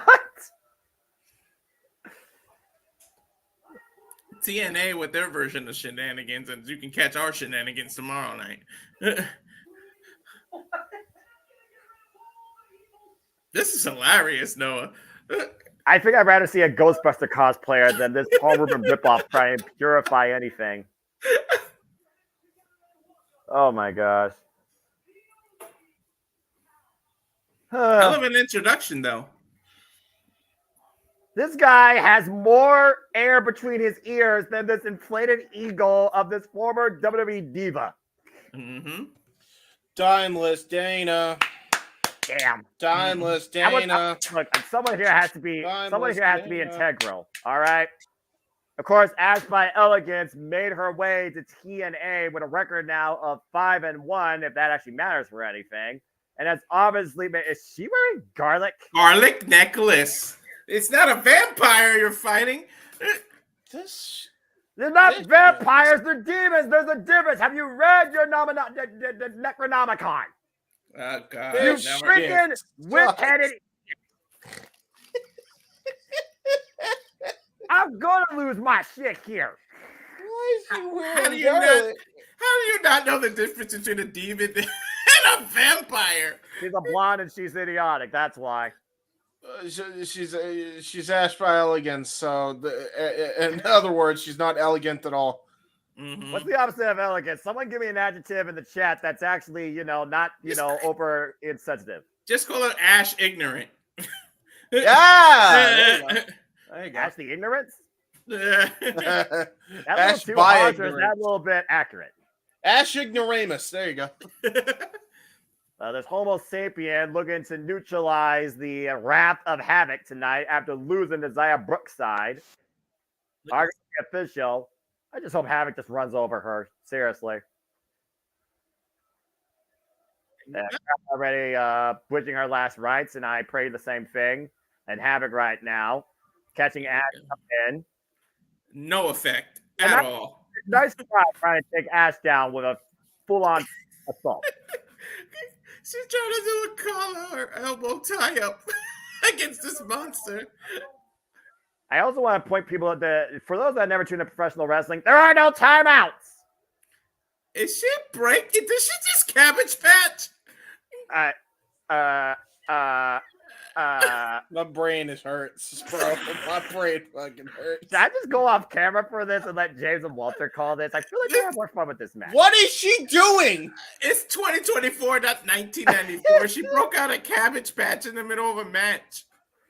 I can't believe I'm saying this, but the woo is more relevant than the cabbage patch. Yes.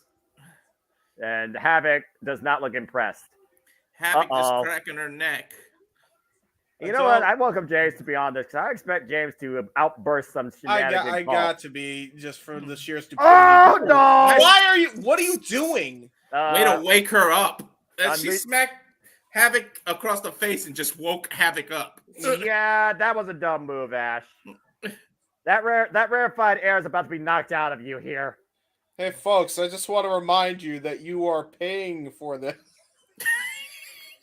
Well, I mean, hey, you get what you pay for, I suppose. Ash rolled out of the way of and Ash Why right is now, she doing the Father, Son, Holy Ghost? The last right back elbow strike to 9 and Havoc catching her in a waist lock. I mean, now turning into a full Nelson. She is ragdolling her in a master lock. So she got the hurt lock in, and that's it? Maybe.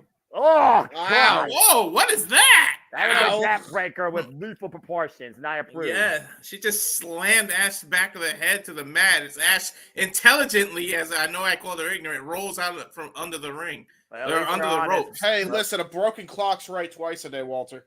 Exactly. I have lost all control.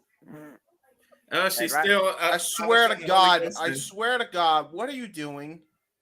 Checking her makeup? I don't know. And Rosemary, hello Rosemary, how you been? Dude, you doing the cross fingers ain't gonna help. The concierge trying to preserve his own life while Ash by Elegance is once again caught in the clutches of Havoc and Havoc teeing off on her on the apron.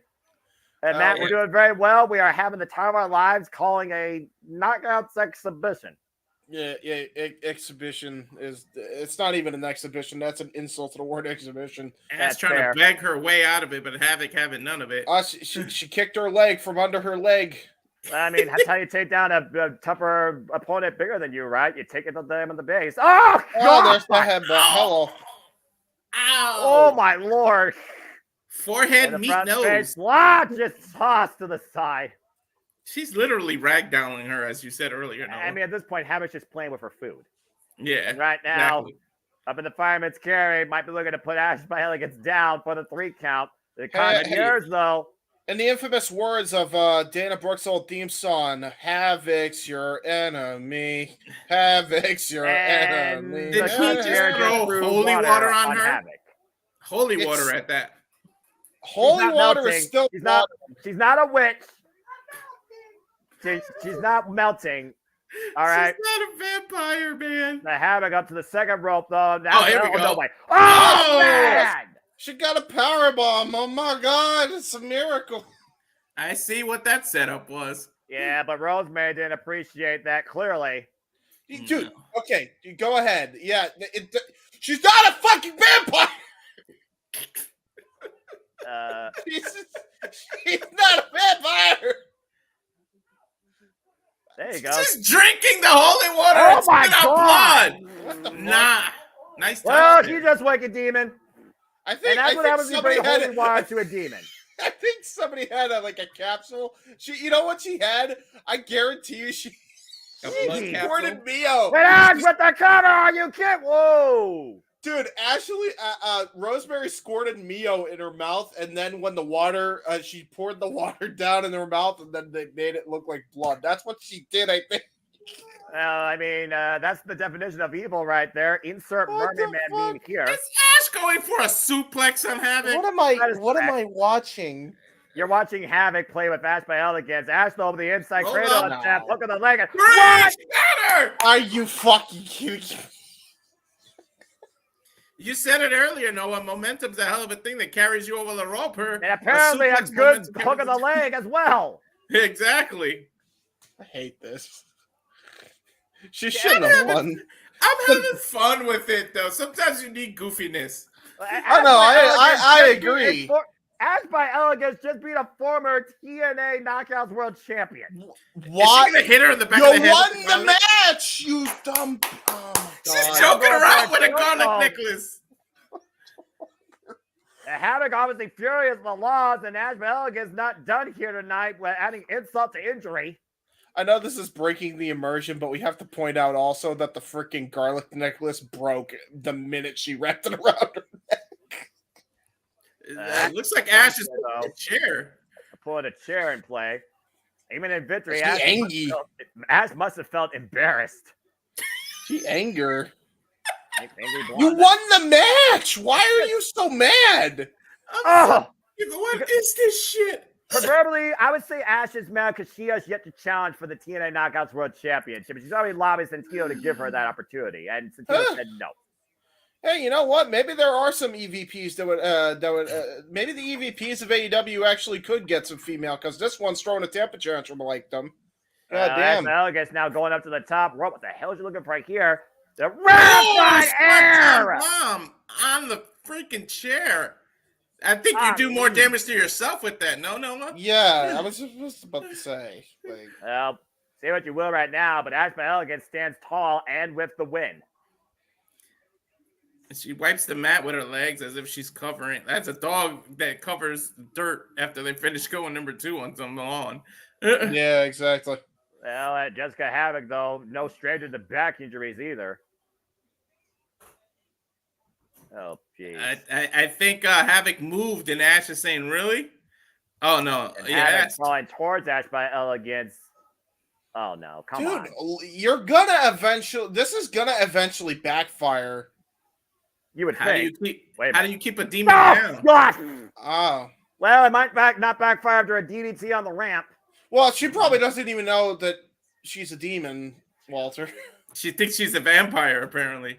Vampire. Then at one point they thought it was a demon. Then they thought it was just... Look, all I know, if this was Buffy the Vampire Slayer, the show would have been canceled. Thank you. Good night. Yeah, can you get off the screen now? Can we get back to professional wrestling? Let's go backstage to Gia Miller and maybe get some sense out of this. She's answering. She's interviewing Speedball in the back. And broken Matt Hardy. Although I think Jay's brain is broken, what he just saw. Well, I don't even know what I just watched. That was some of the most. That was truly the definition of haphazard bullshit. Hey Noah, I've ever seen in my life. Can we just delete that from our memories? Delete.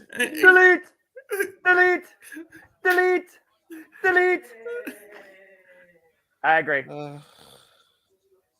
Oh my gosh, that was something. Yeah. Boy, my brain. I'm shocked she won. Seriously, I'm shocked she won. Well, you said a clock's right 2 times a day. You know what? Ash by Elegance can actually win once a year. Can we just point out, I've never seen a winner and a loser both look like losers, but that was the definition of that being the case. Accurate. I think went with Havoc in the predictions too. Oh man, I messed that up. I just knew they were going to put Ash forward because clearly Ash and Jordan Grace the only thing they've been promoting. And whether you like it or not, guys, I'm just going to say right now, they're probably promoting that for Against All Odds. I think this gimmick of Ash is not great. Be honest. Okay, broken Matt giving some presents. It looks like the Speedball Mountain. Yeah. He summoned the 7 deities or whatever, and that's correct, Neon. Neon. Wait, did Ash beat Zaya? Really? Why? There was one match, and then the rematch. Zaya beat Ash, so Ash has lost the match. Just saying. Nice. Are we seeing? Okay. So it's House Hardy against the System tonight as Speedball Mountain is officially ushered into the Broken Universe. But still to come tonight, the inevitable one looks to once become X Division champion as he takes on Mustafa Ali.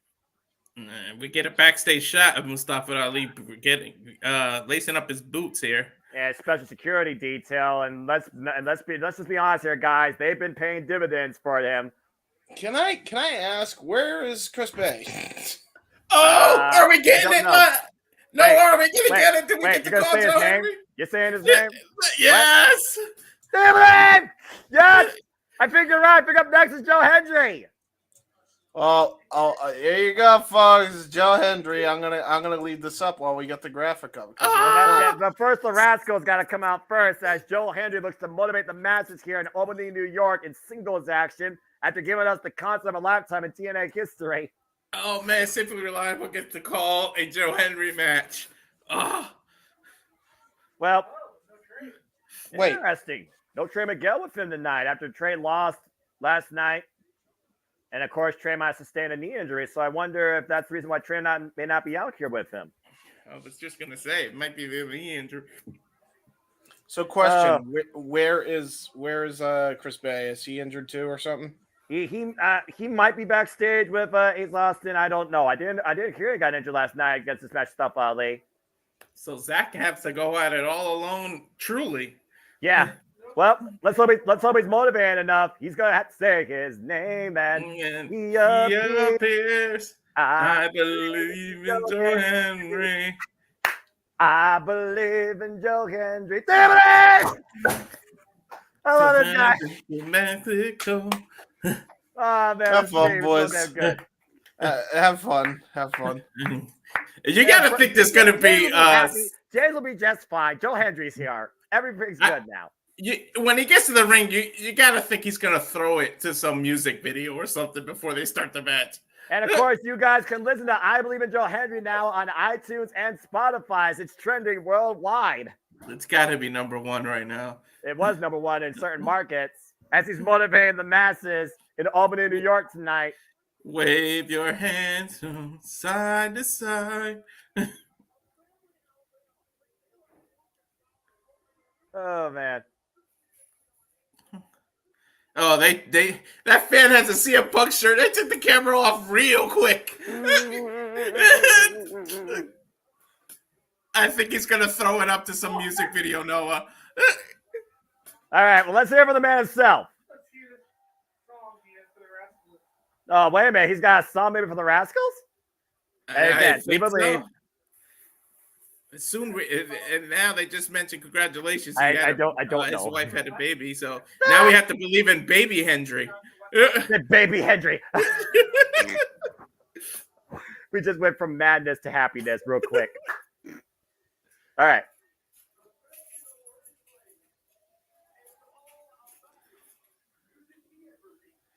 That's fair. Tell me he's got a song for them. Yes. Hulk Hogan. Oh! Kurt Angle. Brother.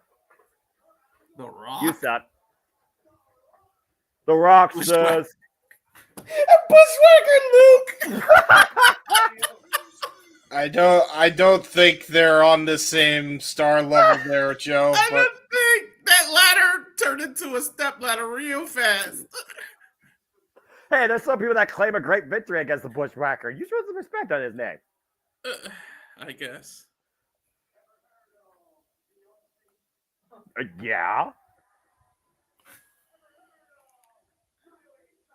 Unfortunately, yes. Post Malone, the circles. Is he talking about his Spotify? Yeah.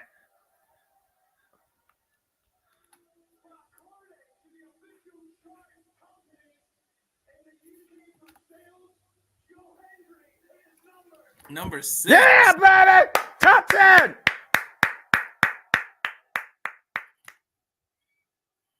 Number 6. Get to #1. Get to #1. And someone start downloading it.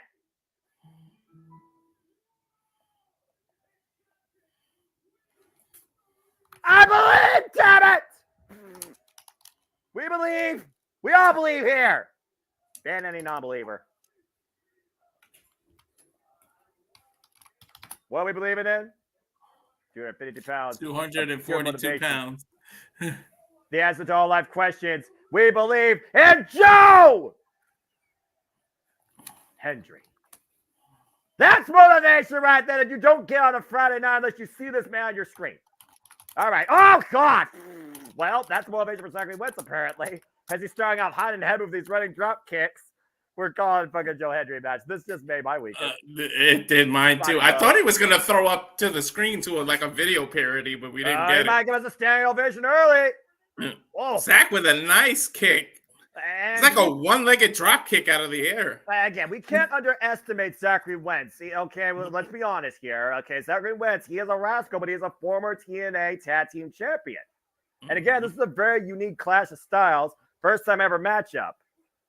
Nice Suicida here, sending Joe Hendry up and over on the entranceway. Zachary throwing Hendry back in the ring here. Well, I mean, think about what it would mean for Zachary Wentz to beat Joe Hendry, not only with the ride of momentum that Joe Hendry has, but he's a former digital media champion. Yes, this would be a great feather in his cap to say, I beat Joe Hendry.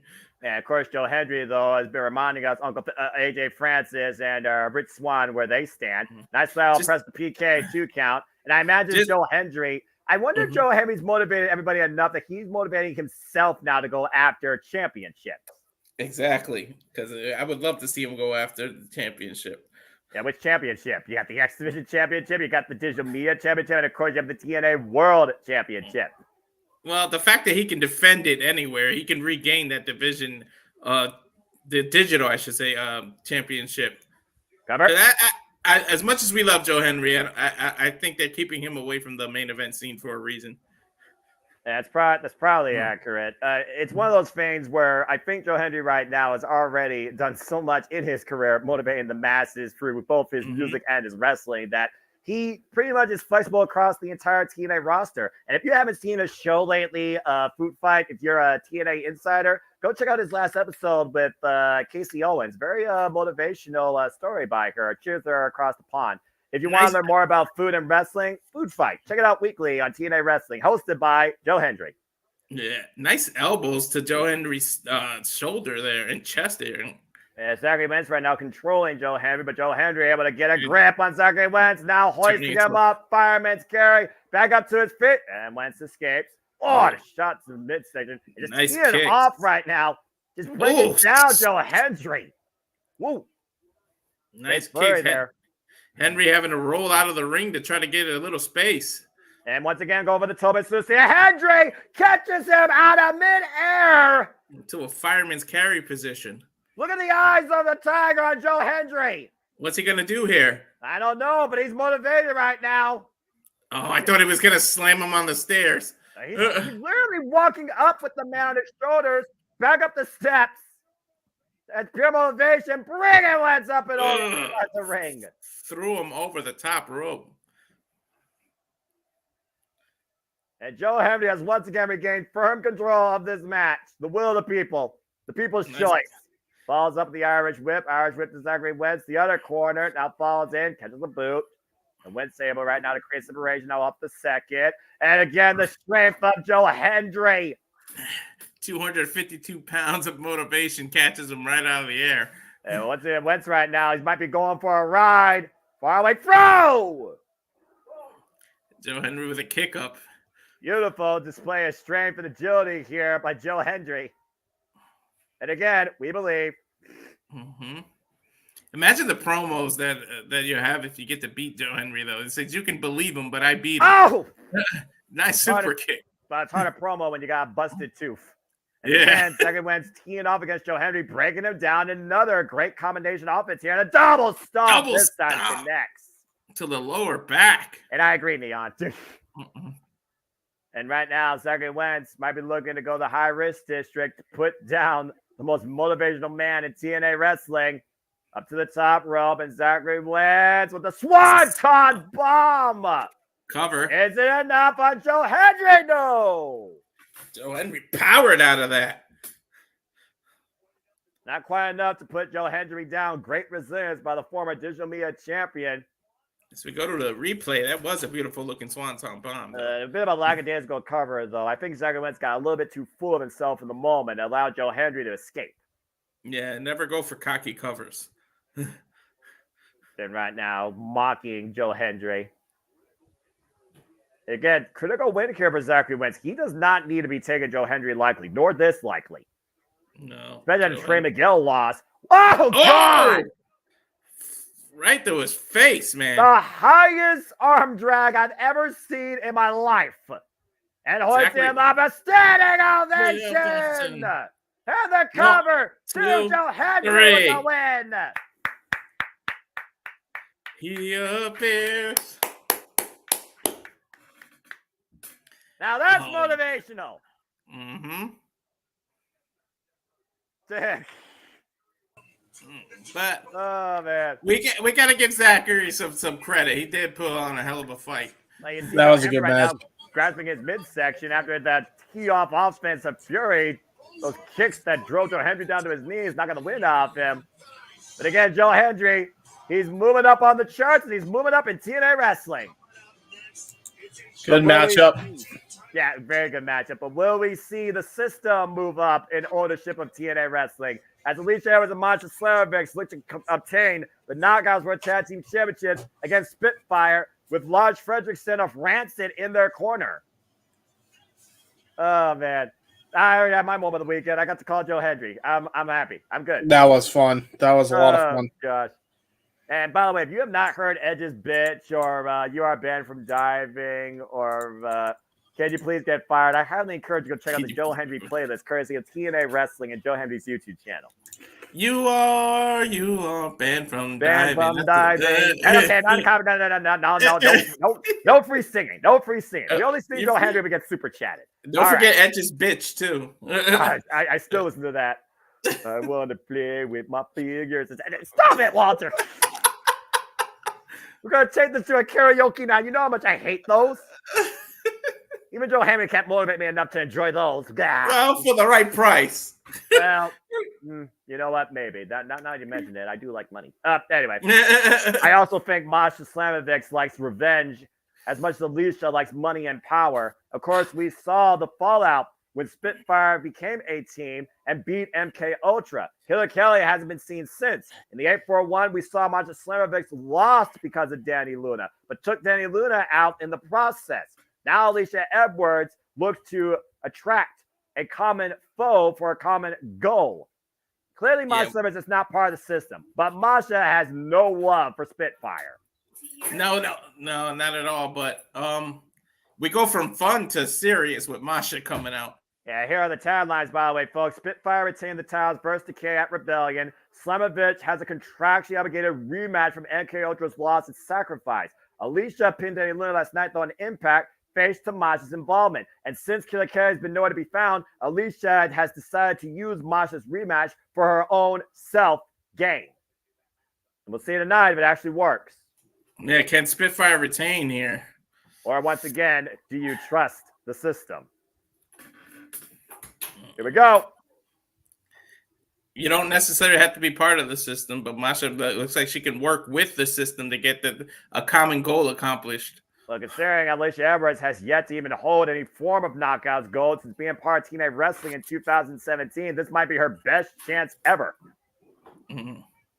And it looks like she may not be coming at this alone, as you see the TNA World Tag Team Championships on the stage.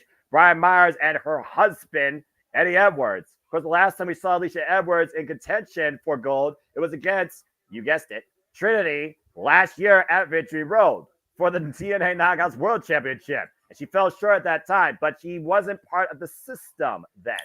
Yeah, this is a whole different version of her. Well, again, like I said, we've seen her more valuable as an asset, as a valet than an in-ring competitor. But she's got a hell of an insurance policy in Masha Slamovic. One of the most dangerous, lethal, heavily booked individuals in the entire professional wrestling world. And of course, a former two-time TNA Knockouts Tag Team Champion alongside Killer Kelly. But ever since that fall with MK Ultra at Sacrifice, we don't know where Masha Slavic's mind's at. But we do know one thing that's on Masha's mind, and that's revenge. Yeah. Revenge on Masha her mind, Slamovich- especially. Go ahead. What'd you say? She's coming off a loss there at Bloodsport as well. So, like, Yeah. where does she resurgence of some sort? Having to work with the system to have a resurgence of her career, and can she get back into the title picture?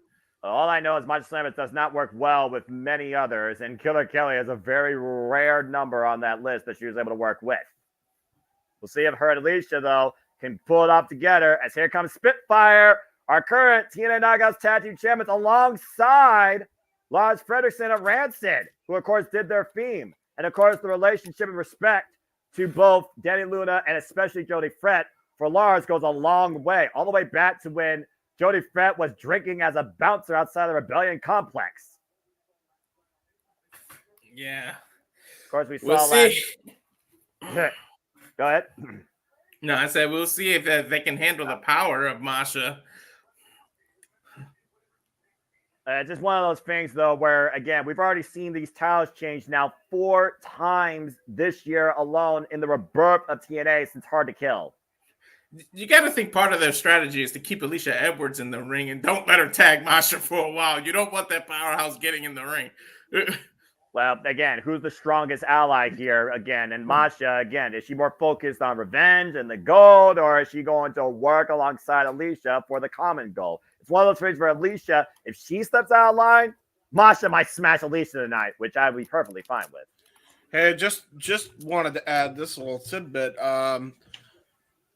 South Wales subculture have held tag team gold no matter what incarnation has held it.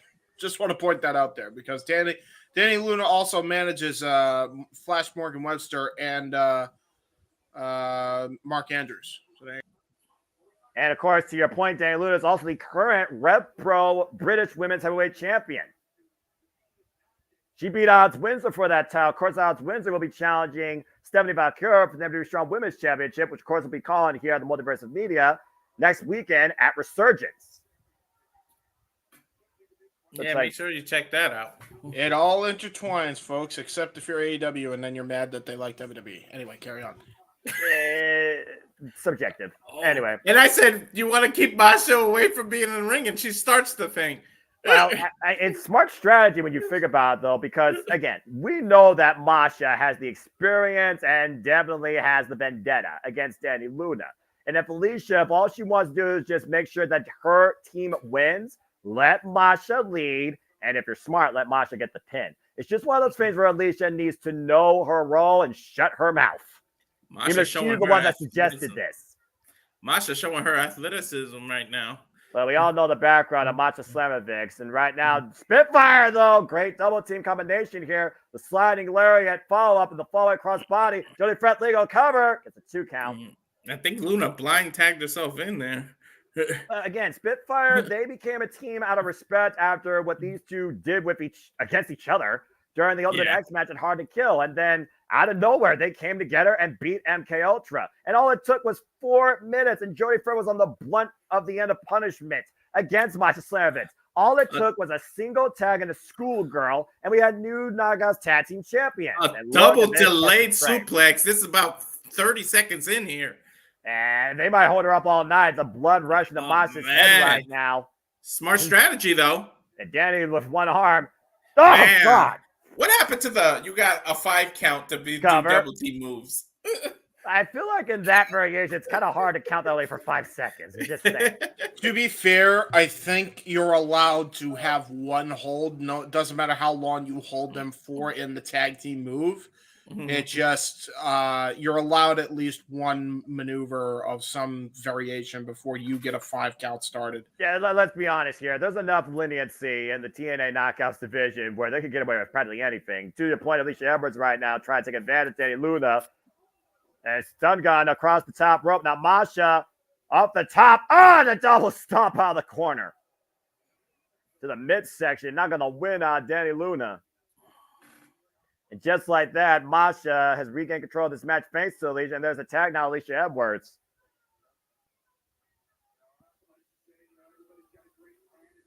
It's always one of those things where everyone's got a plan until they get punched in the mouth. In this case, until you're not the win out of them.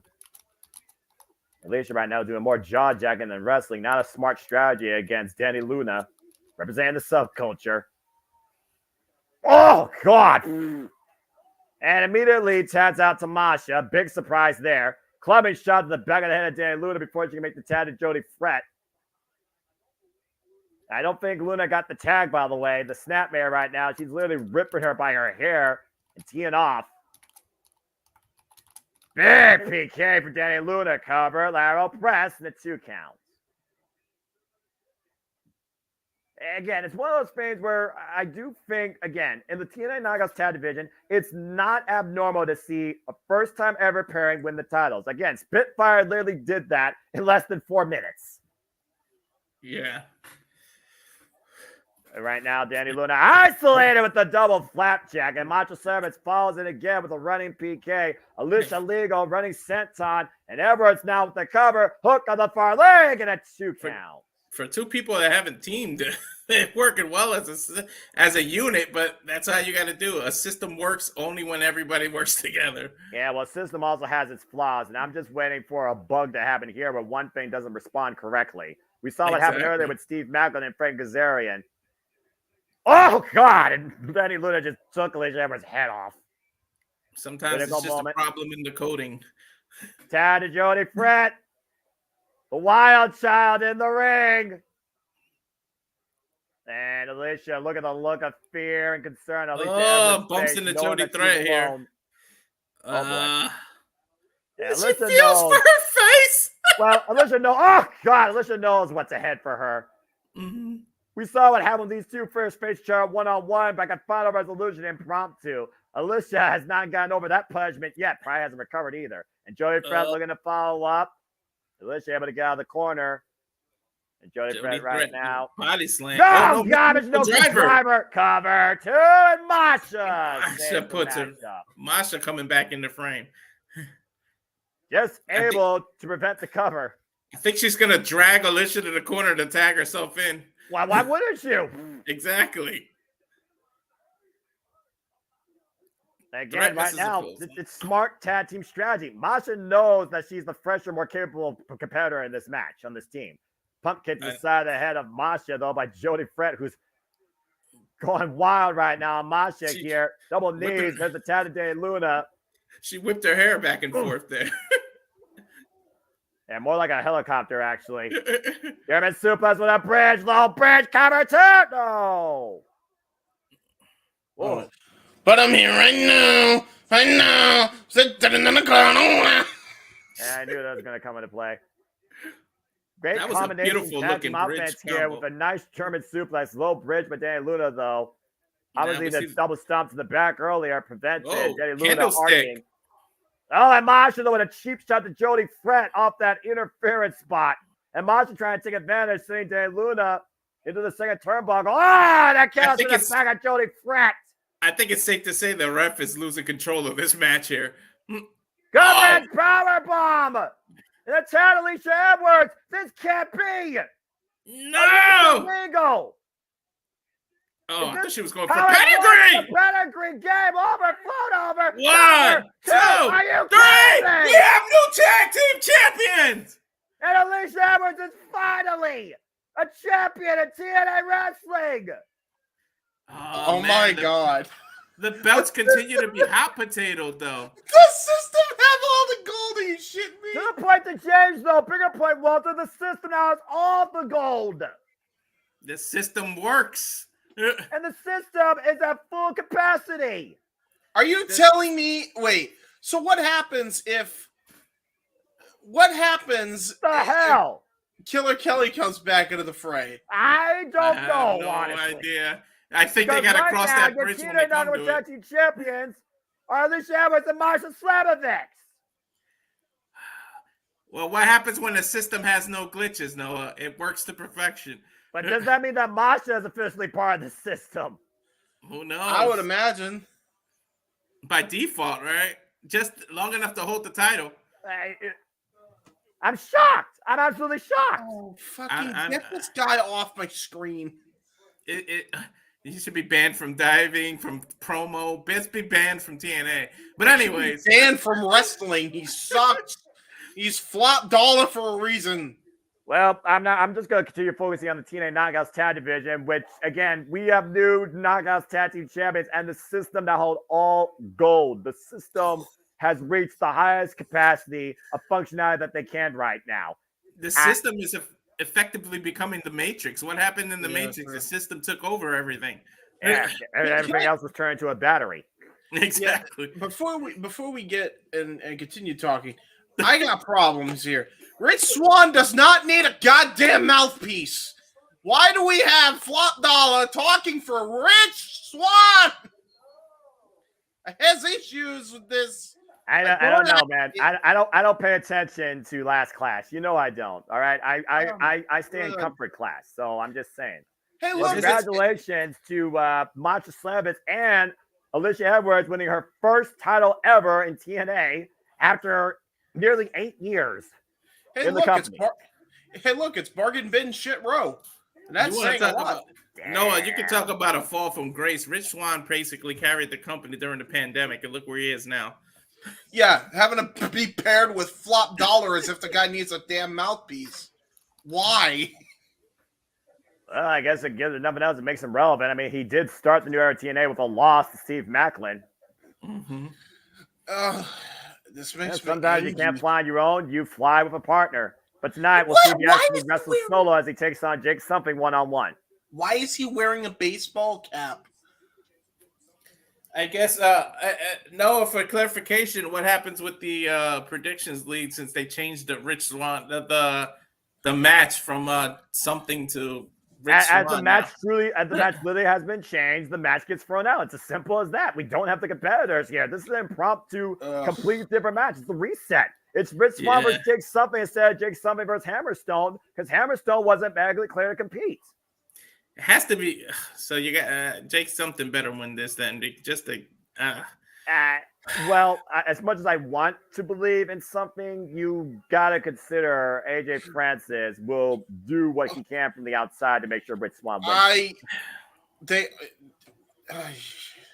Here's the fucking thing: if they're gonna have him be a manager, fine, that's fine. But at that point, then get Rich Swann paired up with Kenny King. Because, like, at very least, he'll be utilized better, and they'll try to go for the tag team titles. This shit sucks. With Flop Dollar, it's just Rich Swann is becoming the Wish.com version of Swerve Strickland. Hey, here's what we can best hope for, you guys. Jake Sullivan, my DJ Jazzy touch Rich Swann on top of Uncle Phil on the outside of the ring. He's fighting a dude named Jake something. He Something! Still doesn't have a last name after all this goddamn time. He does have a last name. His last name's something. No, I swear to God, that's not how this started. You know for a fact that this man was Jake Daner, and he had to change it to something because he didn't want to be a Daner. That's what's happening. I want him to have a fucking name. This is stupid. Hey, to your point, Cody Deaner, he might do what the people decide. Maybe the people will make sure that Cody Deaner makes Jake back into Jake Deaner. You don't know. Well, at this point, I mean, they should just reunite the Deaner boys anyway. But, you know. Okay, let me get the match graphic. I guess I'm joining in with you because Flop Dollar's at ringside. Are you saying they have to do something with something? Yes. That's exactly what he's saying. And James just realized that too. Bum, bum, bum, bum. Anyway. We do have to give it to Rich Swann, though. He's pretty athletic. He is a former TNA World Champion, and he's paired up with the fucking failure of Flop Dollar. The worst guy in Flop Dollar. Well, maybe something from Swann can rub off on Flop Dollar. Oh.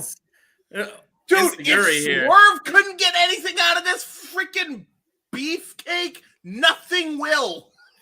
And Swerve, by the way, is the AEW World Champion who will defend that title against Christian Cage at Double or Nothing, which, of course, we'll cover here at the WWE Media. Nice shoulder run through right now by Jake Something. Let's get back to the match, guys. Focus on something here. Oh! What was that? I swear to God, no! Swann tried to do a leapfrog over something, and something just rammed him out of the air. That's what happens when you run into a bus face first. Darby Allin knows something about that, unfortunately. And Jake Something right now. Then AJ Francis preventing the dive. Get the fuck down off the apron, you fucking low. AJ just banned Jake something from diving. Well, right now, Swan might be looking to take advantage from behind as he went to the outside.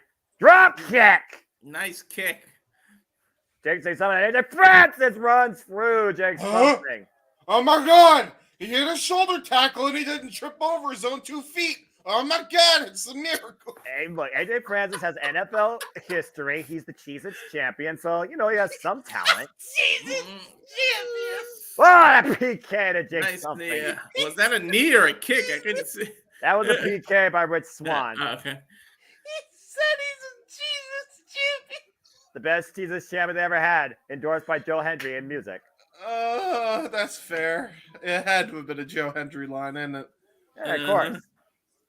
Hey, for all we know, TNA is on the verge of a Cheez-It sponsorship if Rich Swan wins. Think about that. This cheesy match brought to you by Cheez-It. Not really. We don't have a sponsorship with Cheez-It, although that would be hilarious. Yeah, that's about to say. Jake Summit just wants something to happen for him this year after falling short against Mustafa Ali for the X Division Championship. Rich Swan with the rig of the eyes right in front of the ref. This whole match makes me question why I like wrestling. The something puns, flop dollar, Rich Swan having to freaking lower his status to this fucking regardless stalled wagon of a human being. Regardless, we here at the Jeff Meacham Network have a job to do, so we're gonna call it regardless of how we're gonna call it. Listen, I'm calling my job. I'm calling it how I see it. He's the color guy. He's being unbiased. He's just being subjective. And right now, Rich Swan right now is having his way with Jake something, literally trying to gouge the man's eyes out. And the thing about Rich Swan, since aligning with AJ Friends, he's adopted this more aggressive side. And to be fair, it did allow him to beat Joe Henry if it was gay warfare at Rebellion. Hey, you remember when when Kenny King teamed up with Sheldon Jean and he also had an aggressive side when he started becoming a heel? Oh yeah, that didn't work out well for him either. Well, neither man's in the company anymore, to your point. And Jake something is doing something. Yes, he did. To his ankle though? That was like weird. Now something. Something seems to be. Right back to the eyes goes Rich Swan. DQ him.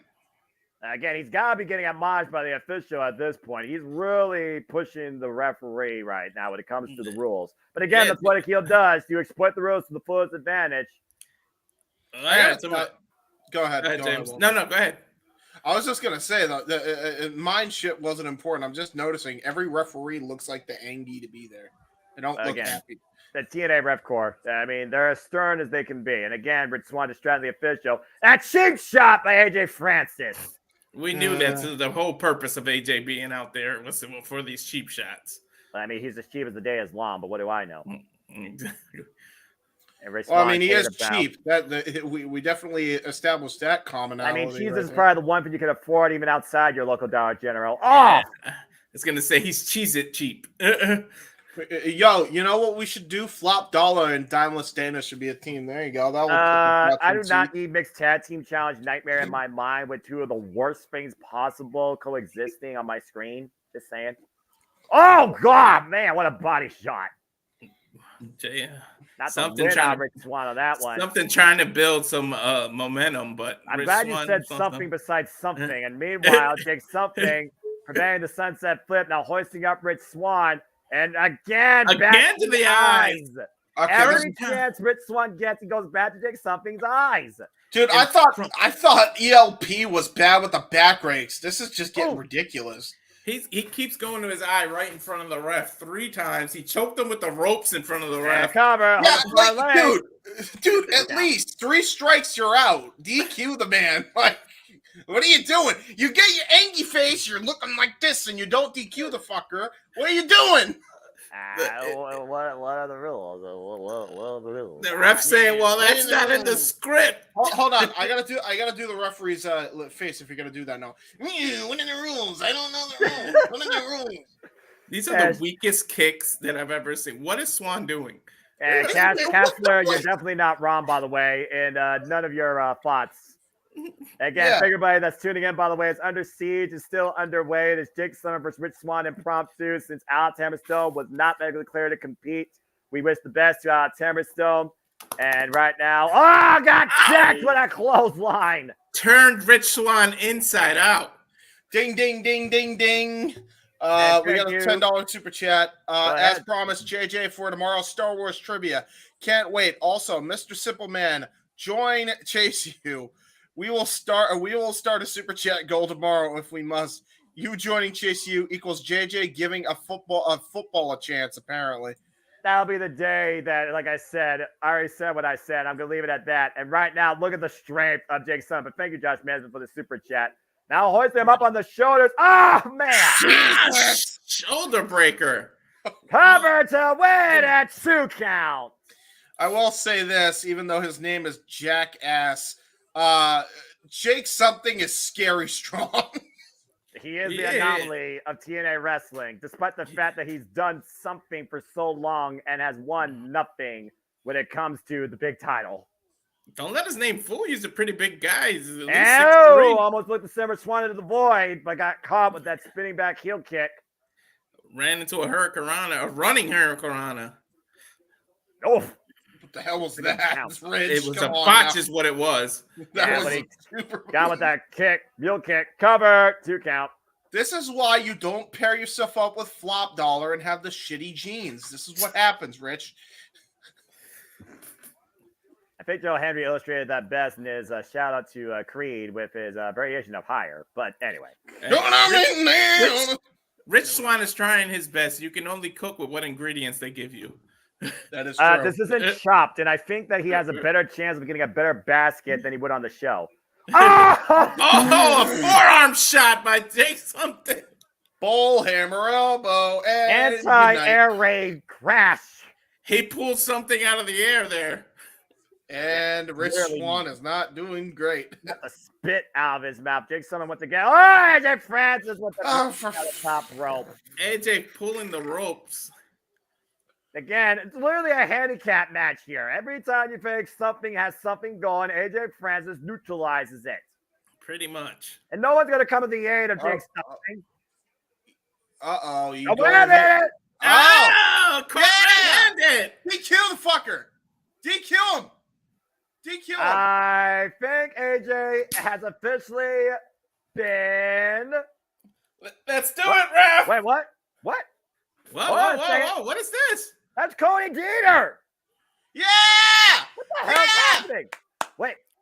Are they going to turn this into a tag team match, Noah? You gotta be kidding me. Yeah. Uh-oh. No. There's another choice. Oh, No. We're going to choose. The people are going to choose. I know what this is going to be. No. An impromptu match turns into another impromptu match? No. No. You're not in Albany, James. No. I don't know. Yeah, Those I don't think the people. No. I don't think the people of Albany can hear you, James. No. Please say no. No. No. No. Chop down the Dollar Tree. I like that. No. That's an insult to Dollar Tree, though. I don't want to see Flop Dollar in the ring again. I thought we were over this week's SmackDown. There's some choices that the audience has to make, Noah. You want to tell He's the people what the people's choices choice. He left the power to the people. The No. You're not spoken. What in the, no. Well, hell's broken loose here in the Impact Zone. Cody Deaner teeing up against Flop Dollar. This guy sucks. Oh, no, I got caught. Oh, boy, this is not going to end well. Ah, God. Well, the people have spoken, and you just got chokeslammed by a fucking jack-off who can't wrestle. It's not going well for you, Cody. I think something's getting out. I think he's going to dive at AJ.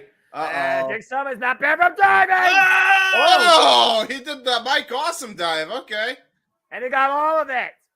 And this match is still going, by the way. It's still Rich Swann versus Jake something. And now Rich Swann looking to fly over the top. Oh, Jesus.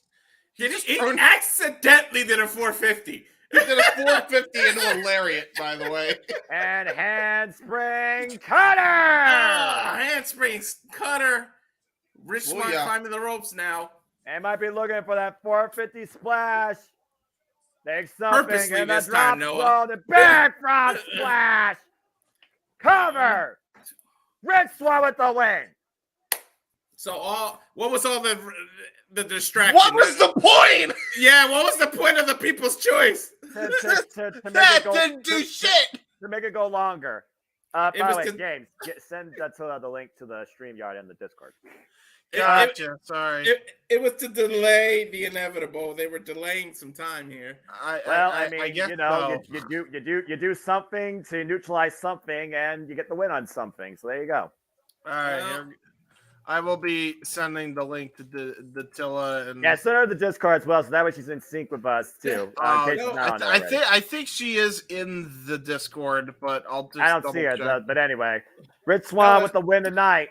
Alongside Dollar Tree, Uncle Phil, flop down, AJ Francis, first class game of the win tonight against Jake Something and the People's Choice, Cody Deaner. No, that was tell me you want to buy some time without telling me you want to buy some time. Well, how about I buy some time with this? Go buy a shirt, courtesy of the Deputy Derek Multiversus Media. Go support Teenage Wrestling if you want, all right? Go and, do something more worthwhile. Buy a box of Cheez-Its and drink it with your favorite bottle of primers. We're prepared to cover Backlash tomorrow afternoon. Hey, you know what? With you. Go watch the Star Wars trilogy and get ready for Star Wars Jeopardy, hosted tomorrow night by Renegade Trebek. All right? There's a lot more different things you can do than just egg on AJ Francis, even though it's so damn easy that Joe Hendry does it time and time again. All right? Just saying. Well, for you, get a chance to shit on him. No, I meant TNA buying some time. That's why they did that. For sure. That's fair. Yeah. What the hell was the for you? point It'll be Cheez-Its and Dew, right? For you, Noah. I'm a Ritz Bits guy. I actually don't care that much about Cheez. I'll take Ritz Bits over Cheez-Its. I'm also going to take the fact that, guys, we're getting closer and closer. So it's once again creating history as we continue to celebrate legacy. Saturday, July 20th, back home in Montreal, Canada. Slammiversary once again takes the airways for TNA Wrestling. And of course, we'll be covering that here at Multiversus Media. It'll be the next time that TNA is on pay-per-view. So keep that in mind, folks. So I don't know where the sound effect is, and I'm trying to find it, and I can't see it. So screw it. I'm gonna do the cheap ass way. Oh, who's that? Teleporting in from the command center. It's Tatilla. What's Hey, Tatilla, welcome to the stream. Welcome to TNA Under Siege as we get ready for Kushida taking on Jonathan Gresham one-on-one. How are you feeling this evening, my friend? Good, full. I just finished eating and I was watching Under Siege on my phone while eating, but there's a lot that I missed. So, yeah, I'm going to have to go back and rewatch. Yeah, well, again, you can keep up with us on the Discord, though, as we're all in this together, as Jade Chung, our TNA ring announcer, introduces our next match. As here comes the time splitter and one of the Intergalactic Jet Setters, Kushida. Technically, is he still time splitter without the Border City machine guns? Wouldn't he just be an integrated jet setter? Intergalactic jet setter? Time splitter, time has always defined Kushida as a lifelong fan of Back to the Future and, Marty McFly. So whether he's Time Machine, Intergalactic, Time Splitters, or Time Splitters, time will always define Kushida. But is it time for him tonight to finally move forward on his own in TNA Wrestling? Anything to do with Back to the Future, we better get right, or the boss will come after us. Well, he knows I haven't watched Back to the Future. Well, yeah, and he respects, and he doesn't hold that against you. Why did my screen go black? Why did my Jonathan Gresham. Why did all of our screens go black? Because a darker Jonathan Gresham has arrived. Can I say congrats to Lish? Like, she finally bought gold to the system. Now the system hold all the gold. And it's her first title accolade since being part of the company in 2017. Which is so crazy. Real quick, I don't think it should be for this match, but ladies and gentlemen, type a 1 in the chat if you want to hear Spanish commentary for the next match, since we actually have both people here for it. I'm all for it. Again, we of course welcome all languages here at the Versus Media. Of course, Jonathan Gresham, the Dark Octopus. I think to be fair, that should be held for a big event, and let JJ you're and right. No, let you're let right. JJ You're right. coordinate that, or I feel like the James boss is man slowly coordinate that. trying Yeah. to take over the multiverse of media, or become the Hey, next I'm the heir. one. I'm the one producing, so I figured we I was had gonna an say, opportunity. I know That's you're all I'm saying. producing, You but crazy fool. You know, I'm let the thinking usual his producers Jonathan produce. Gresham attire. Thinking it. Well, Yes. again, we saw these vignettes of Jonathan Gresham. He talked about wearing a whole different mask, and it's like a darker, aggressive side of him is being brought forward. And this is the guy that used to demonstrate nothing but pure foundations of professional wrestling. Looks like that all went out the window. He angy, big anger. Well, they Second say mask. octopi, if that's how you plural, they ink, and maybe that now he's inking and he's got the darker version of himself. No, Are you saying he's gonna blank a cheetah tonight? Kind of a tie up. Again, we haven't seen Kushida. We haven't seen Jonathan Gresham though in months. In fact, I don't think we've seen him since the fallout with people by Jonathan Gresham be like, "Oh, you made me ink." Let's try to be serious here, folks. All right. So, you know, I waved at Gresham. I was leaving the arena and he was sitting, I guess, like on a sofa thing that they have at the Palms, and I waved at him. He waved back. I'll say, what's spectating? Athleticism from on the part of Gresham. Oh, there. that's incredible. Did he hurt his shoulder? Or is it fake out? I just want to say this real quick. Datilla, if you want to watch the thing in sync with everybody, I'm streaming it on the Discord if you want to see it.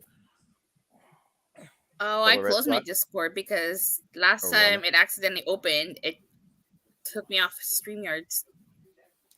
Oh, well then never mind. Try to just make sure everybody's in sync. That's all. That's all. I mean, right now we're seeing Jonathan Gresham get the better of Kushida here. Again, the man with literally 8 arms, it seems. And how do you beat a man with 8 arms? Oh, shit. Okay. This is good. Well, again, I mean, we're talking about 2 well-founded technical wrestlers, but we don't know what this new side of Jonathan Gresham is going to bring forward. Nice roll through by Kushida. And again, transitioning, reverse Romero special. Now looking to pull up maybe Jonathan Gresham. And again, Josh Mansfield, thank you for your support, your viewership to Nolan's Jimmy Multiverse of Media. Always appreciate I gotta find my NOLA keychain. Yeah. North Los Angeles. And right now, Gresham knows how to escape out of a Romero special. I don't think the human body's supposed to bend that way. Well, it is one of those things where your extremities go beyond normal human limits, but we know how much pain Jonathan Gresham and Kushida can endure. It's one of those things that comes down to their extreme conditioning and their background. And right now, this test of strength, turn of the body, swing them around, both men still maintaining the wrist control. I almost thought Kushida was going to turn that into a kill switch for a second.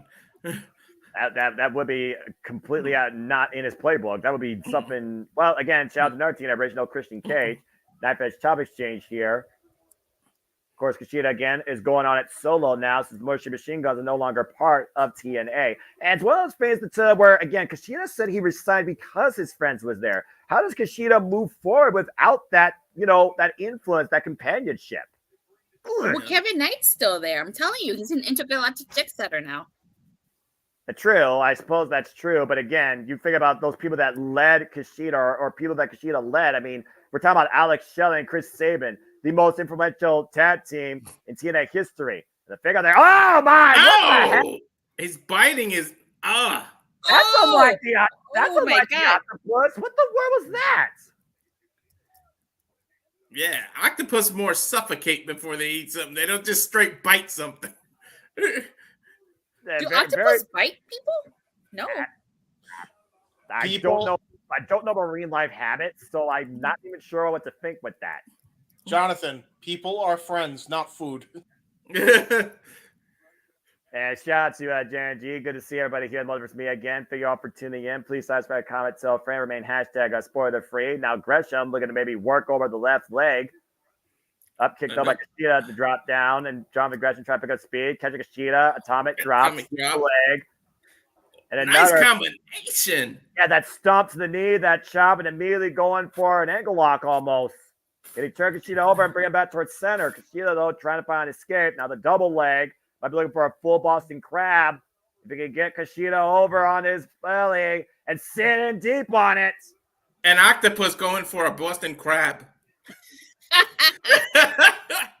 The irony in that statement is not lost on me. Jonathan Gresham right now, within deep. Noah, what do you think of Gresham's more aggressive side here?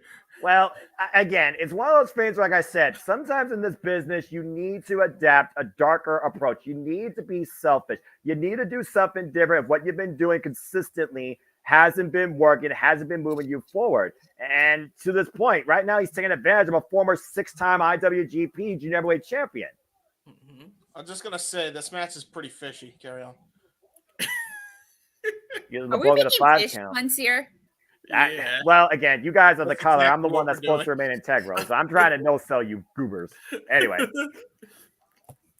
Right now, taking advantage of the left ankle. Kushida, though, trying to force separation. Of course, the last time we saw Jonathan Gresham in a big match scenario was when he faced Alex Shelley for the TNA World Championship.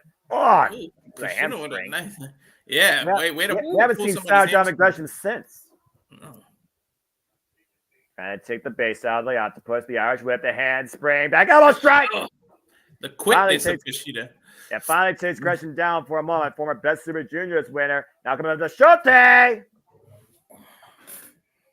Man, shout out to Jushin Thunder Liger taking Gresham up and over. Until you see everything that they're seeing in real time, or is it a bit delayed for you? Cover, 2, kick out.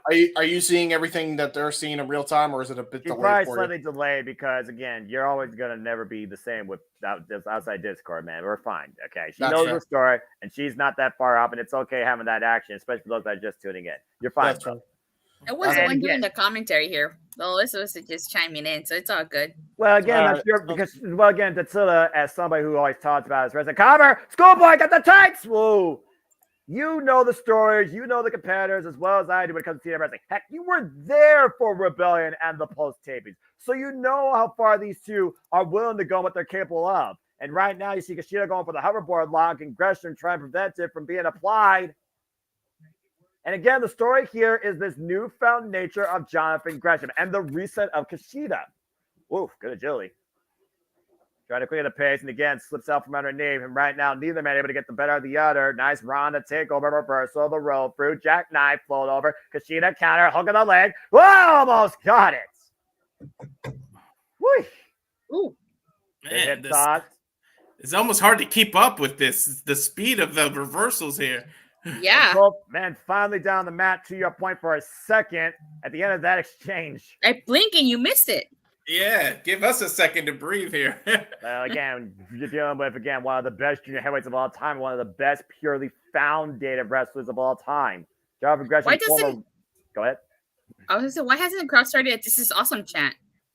I think it's one of those things where the crowd has kind of had, their mind warp, but also when you look at what's called technical wrestling, pure wrestling, you study it and you just take it in. It's almost like you're respecting what the competitors are doing. It's not like these two are going balls to the wall, 0 to 100 physical slugfest. Did I miss Joe Henry versus Zachary Wentz? Yes. Yes, you did, unfortunately. And Joe Henry did win. Oh, well, I'll just rewatch at the end.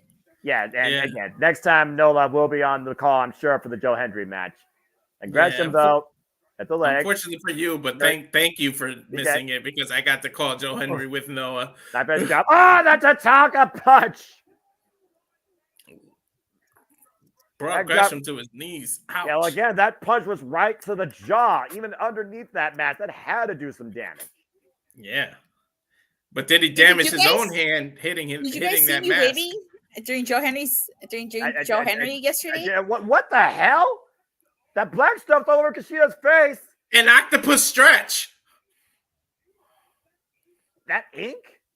Okay, I meant the ink as a joke. You didn't have to take me serious, Gresham. Jonathan Gresham applying more of that ink and now literally trying to suffocate Kushida. Oh my gosh. That's almost like a mandible claw. With some ink, though. How's that not a DQ, though? This is illegal. It's enough for a 3 count. What the hell? This is so illegal. What the hell just happened? That was so illegal. I promise you guys that my ink was a joke. I didn't think he would literally do it. Bro, somebody's been drinking the HP printer all day or something. I'm not even sure what to say with what I just saw. And Hey, Japanese can't do wrestlers that have with missed. Japanese wrestlers have missed. Gresham has ink. Just to clarify, by the way, for everybody that was overhearing about the Discord link, the Discord link is between all of us, so that way we can actually watch the show and broadcast it. Yeah, commentators only Discord. That's it's all. A private channel for the network. And again, Kushida right now just trying to get his breath. I mean, that's a dangerous hold. Not only was he suffocating him, you almost can see Kushida maybe choking. I'm tweeting my thoughts, you guys. How is that legal, Noah? I don't. What the hell? I don't understand this. I don't know what Gresham has become. Oh, but Sandy brings up a good point. Octopus never use ink. Squids do. That's mostly in defense. Think Gresham is a squid now. But he beat him with a modified octopus, and then oh dear, Kushida is going to need some attention, I think. Let me Google this. But whatever the hell Gresham has become, it certainly is something far more dangerous than we've seen before out of a man known as the Octopus. And Kushida right now needs some serious help and someone clean out that mess. Octopus do have the ability to ink. All cephalopods do. Well, from something absolutely weird to something that's even more weird. We're going to see about something's not in this match, Noah. Yeah, what? Think something's not in this match. This match passed. That's true. Fair enough. We're going to move on now to Beauty and the Beast versus Beauty and the Beast. Jordan Grace and PCO versus Steph Delander and Khan. My brain hurts. So what the hell just happened? So we are on. So we go from an octopus to a zombie. Yeah. Frankenstein. He's a monster. What happens when Frankenstein meets a Juggernaut? I'll wait for the answer. Of course, we all know as we try and regather ourselves here, folks, and thank you for that aquarium knowledge here, Sandy. Thank you, by the way, everybody that's been tuning in again. Please like, subscribe, comment, tell a friend, and super chat everyone did take the conversation. Super chat, simple as that. Again, we do this for all the shows across all the biggest companies, all the pay-per-views, all the PMN live events. God bless you all. So again, guys, let's go ahead and switch gears here as we look towards this mixed match of anomalies here. We saw Rebellion. Everything broke loose outside the normal as Jordan Grace defended her knockouts for a title against Steph Delander, with the Good Cans, Khan, PCO, and Sami Callahan coming to life amongst the chaos. In the end, Jordan Grace retained the title, but Steph Delander was far from done, and Khan's far from done from breaking necks. He's been trying to break the neck of the Juggernaut. So here we come to this mixed tag affair. After Khan lost to PCO in Monsters Ball, and Jordan Grace retained her title against Miya Yamashita. So, guys, if Steph and Khan can pull out the win, does this automatically put Steph in contention for the Knockouts Championship? Proverbially, I would say yes, because if she pins the champion, that has to put you in line towards a future title shot, even if you had one before. If you're going to make a name for yourself, you have to become the TNA Knockouts World Champion. And for Steph Delander, she's willing to do that by any means necessary. Deathmatch Queen herself, quote unquote, self-proclaimed. Why her king's out I wonder injured. if this was supposed to have been Jordan Grace and Sami Callahan versus Matt Cardona and Steph Delander. Yeah, and I bet you, again, due to the fact that Matt Cardona is recovering from surgery, they call an audible and decided to invite Khan and PCO to this dance. Man, the Ascension really looked different. Well, I mean, at least one of them ascended from the wasteland. It's going to be a very unique, stacked tag match. And let's be fair. Jordan Grace is not afraid to mix it up with man or woman. So, I mean, this is about she's got her rivalry with Bully Ray. She has the physique to do it, and it's believable. And, of course, former digital media champion, by the way. I imagine that's still going to be men versus men, women versus women, but I don't think that's going to hold up here for a long time. You know, Impact does intergender wrestling. It wouldn't surprise me if, of course, Steph Delander and PCO mix it up. Have you seen TNA wrestling lately, or is it me or Steph Delander trying to get more from PCO than just an advantage? No, I think she's trying to get more. 111 days, by the way. Jordan Grace has been the TNA Knockouts World Champion. Well, who holds the record for longest knockouts title reign? That would be Taya Valkyrie, actually. And second to that is the virtuosa, Diana Perazzo. Oh, yeah, I remember now because Diana Perazzo's first title reign almost broke Taya Valkyrie's record. Ding, Yeah, she was ding, pretty my close. friend. And you know who broke Taya's record in reign? It was Jordan Grace. So we get the Frankenstein's entrance here. Well, you cannot kill what won't die. Well, the ice cream truck is here. As they resuscitate Pervert Creation 1 to life, and that is not an Evanescence reference. Well, guys, Jordan Grace is a monster on her own right, in her own right. Yeah. She's just got back up to this proverbial monster I'm gonna go meetup. get some ice cream. I'll join you guys for the next match. All right, that's fine. You can chill during this thing that's going to get hot real quick. The puns tonight. The puns. Yeah, wait a minute. Wait, hold on. Is it that Jordan Grace right now with the jumper cables looking to resuscitate PCO? There he is. He's alive! It's alive! How the hell has this guy not died? I love how Jordan Grace just embraces this.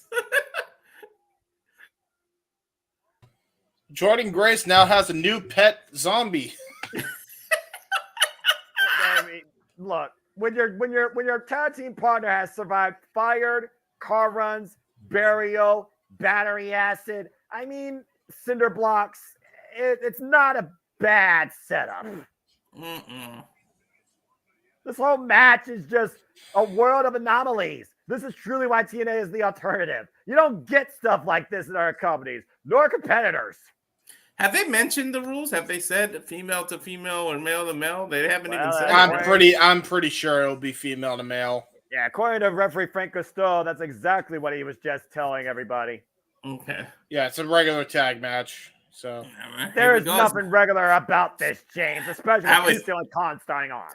No one took the words right out of my mouth. There's nothing normal about this at all.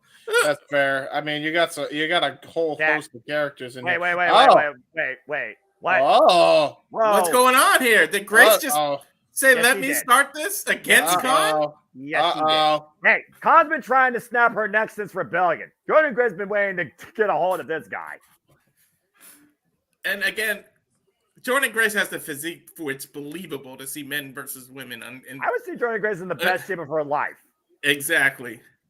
And of course, the first ever knockout to win the Call Your Shot Gauntlet. Grace with a chop to come with no effect. Well, again, it's one of those fans where Big Mama Pump might believe she's the strongest in the ring, but reality has a real hard wake-up call sometimes. Khan is very big. He's a big boy, and he's scary. Yeah, he might be. Jordan Grace right now doesn't look intimidated. The weight slot, trying to go for a suplex here. What's he go, Noah? Noah, what's he go? 6'8", 6'9"? Yeah, 6'8" right now. Almost the same height as Dijak. And the fireman's carrying now Jordan Grace. Uh-oh.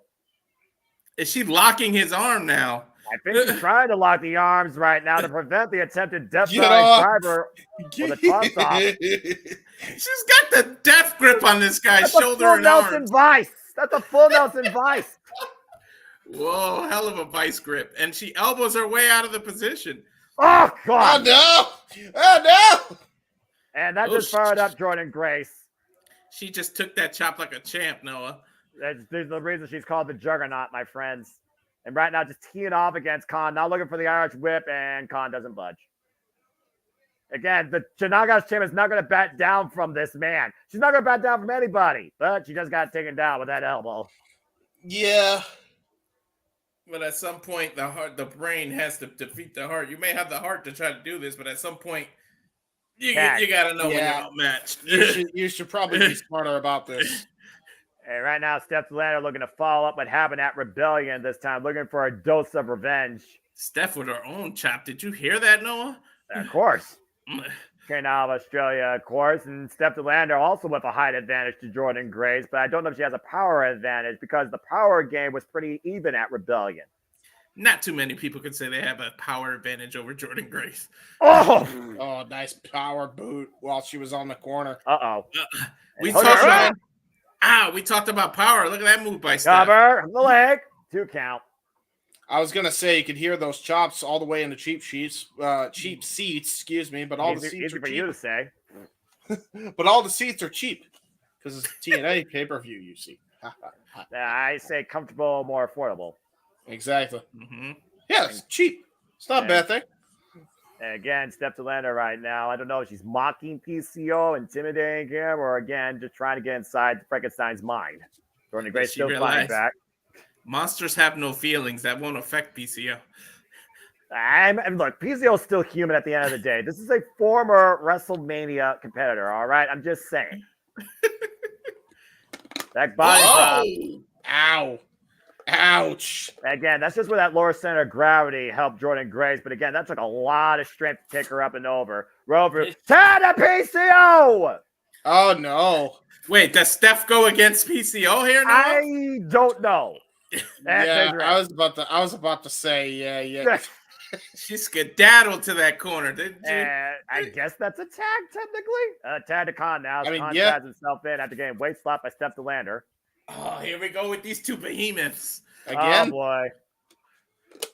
These two truly have fought forever, ever since their first encounter. That's all Khan has. Why doesn't Khan just become a zombie? They should become zombie brothers. Ever since Khan said the design is dead and calls himself the most dangerous force in TNA, but PCO has opposed this, Khan's been out to prove a point. And again, we saw these two go to war in Monsters Ball, and PCO won. They're just trading chops right now. Here's this what force meets the immovable object of a whole different variety. I see right your now, chop the and I Irish raise Whip. you. And Khan and PCO explodes out the corner with the clothesline. Combat to his feet, though. Takes PCO down, and PCO back up to his feet. Oh, oof. Trying to Clothesline neutralize after one clothesline. another. Front face lock. The reverse DDT push portions. Ooh, Drop the little elbow instead. final cut there. Mm-hmm. And PCO dragging Khan into the drop zone. Might be looking for that PCO salt. Is it too early, though? PCO coming up the ropes here. Frankenstein looking to fly. PCO salt. Oh, he And hit that's it. the cover on Khan, and Steph breaks up the pin. I'm surprised he hit it. I thought he took too much time and Khan was going to move there. And great timing by Steph Delander, preserving the match for the time being. Look at the chest of PCO, though. Oh! Delander with the distraction and Khan taking advantage, driving PCO to the outside as Jordan Grace watches on from the apron. Ouch. Ouch. I think my chest hurts there, Noah. I feel it. Yeah, look, I'm just saying. Chris Jericho learned what it meant to be in a chop war against Katsuyori Shibata. These two, though, it's a whole different animal. Well, considering how big both men are. Oh, God. Elbow. Covered by Khan and kick out by PCO. An elbow right to the heart, but again, does that really affect a Frankenstein monster? Especially resuscitated life by electricity. Front face lock now by Khan. Now looking to transition. Driving PCO into the top turnbuckle. And what? Khan looking at Steph Delander. From what I thought we were going to get a tag. Again, me too. TNA under siege. Taking the airways here. Bringing you there is a tag, Noah. Okay. I don't know. She's scared. I don't know how smart this is, Noah. Well, for someone that calls themselves... Why? Yeah, for someone that calls herself a deathmatch queen, I'm surprised she feels intimidated by this anomaly. Tag. In and out tag. Smart tag team strategy, though. Yeah, I can't argue that. And you almost wonder, is PCO the more vulnerable target versus Jordan Grace? She's scared. And right now, the French-Canadian Frankenstein is a very dangerous territory. Thank you again, Robert, for that. Yep, we love TNA. We love covering here at Multiple Difference Media. We do it for all the shows and pay-per-views. Hope everybody's enjoying our coverage. We focus strictly on TNA tonight. TNA Under Siege. And at this point, would you say that PCO is in a world of jeopardy right now? Is PCO in a sense of emergency? Is he even aware at this point? That is fair. Irish whip to Khan in the corner. PCO falls in.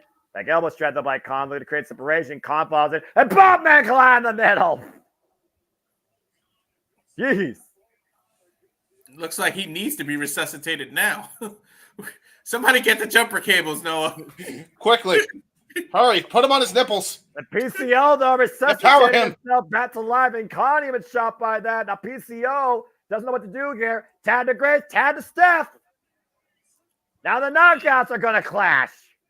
Here we go. Jordan Grace. Oh, what a matchup. knee, Noah. Hey! Incredible floater by Jordan Grace, maintaining head control, front face. Like, oh, God. Juggernaut driver starts cover. No.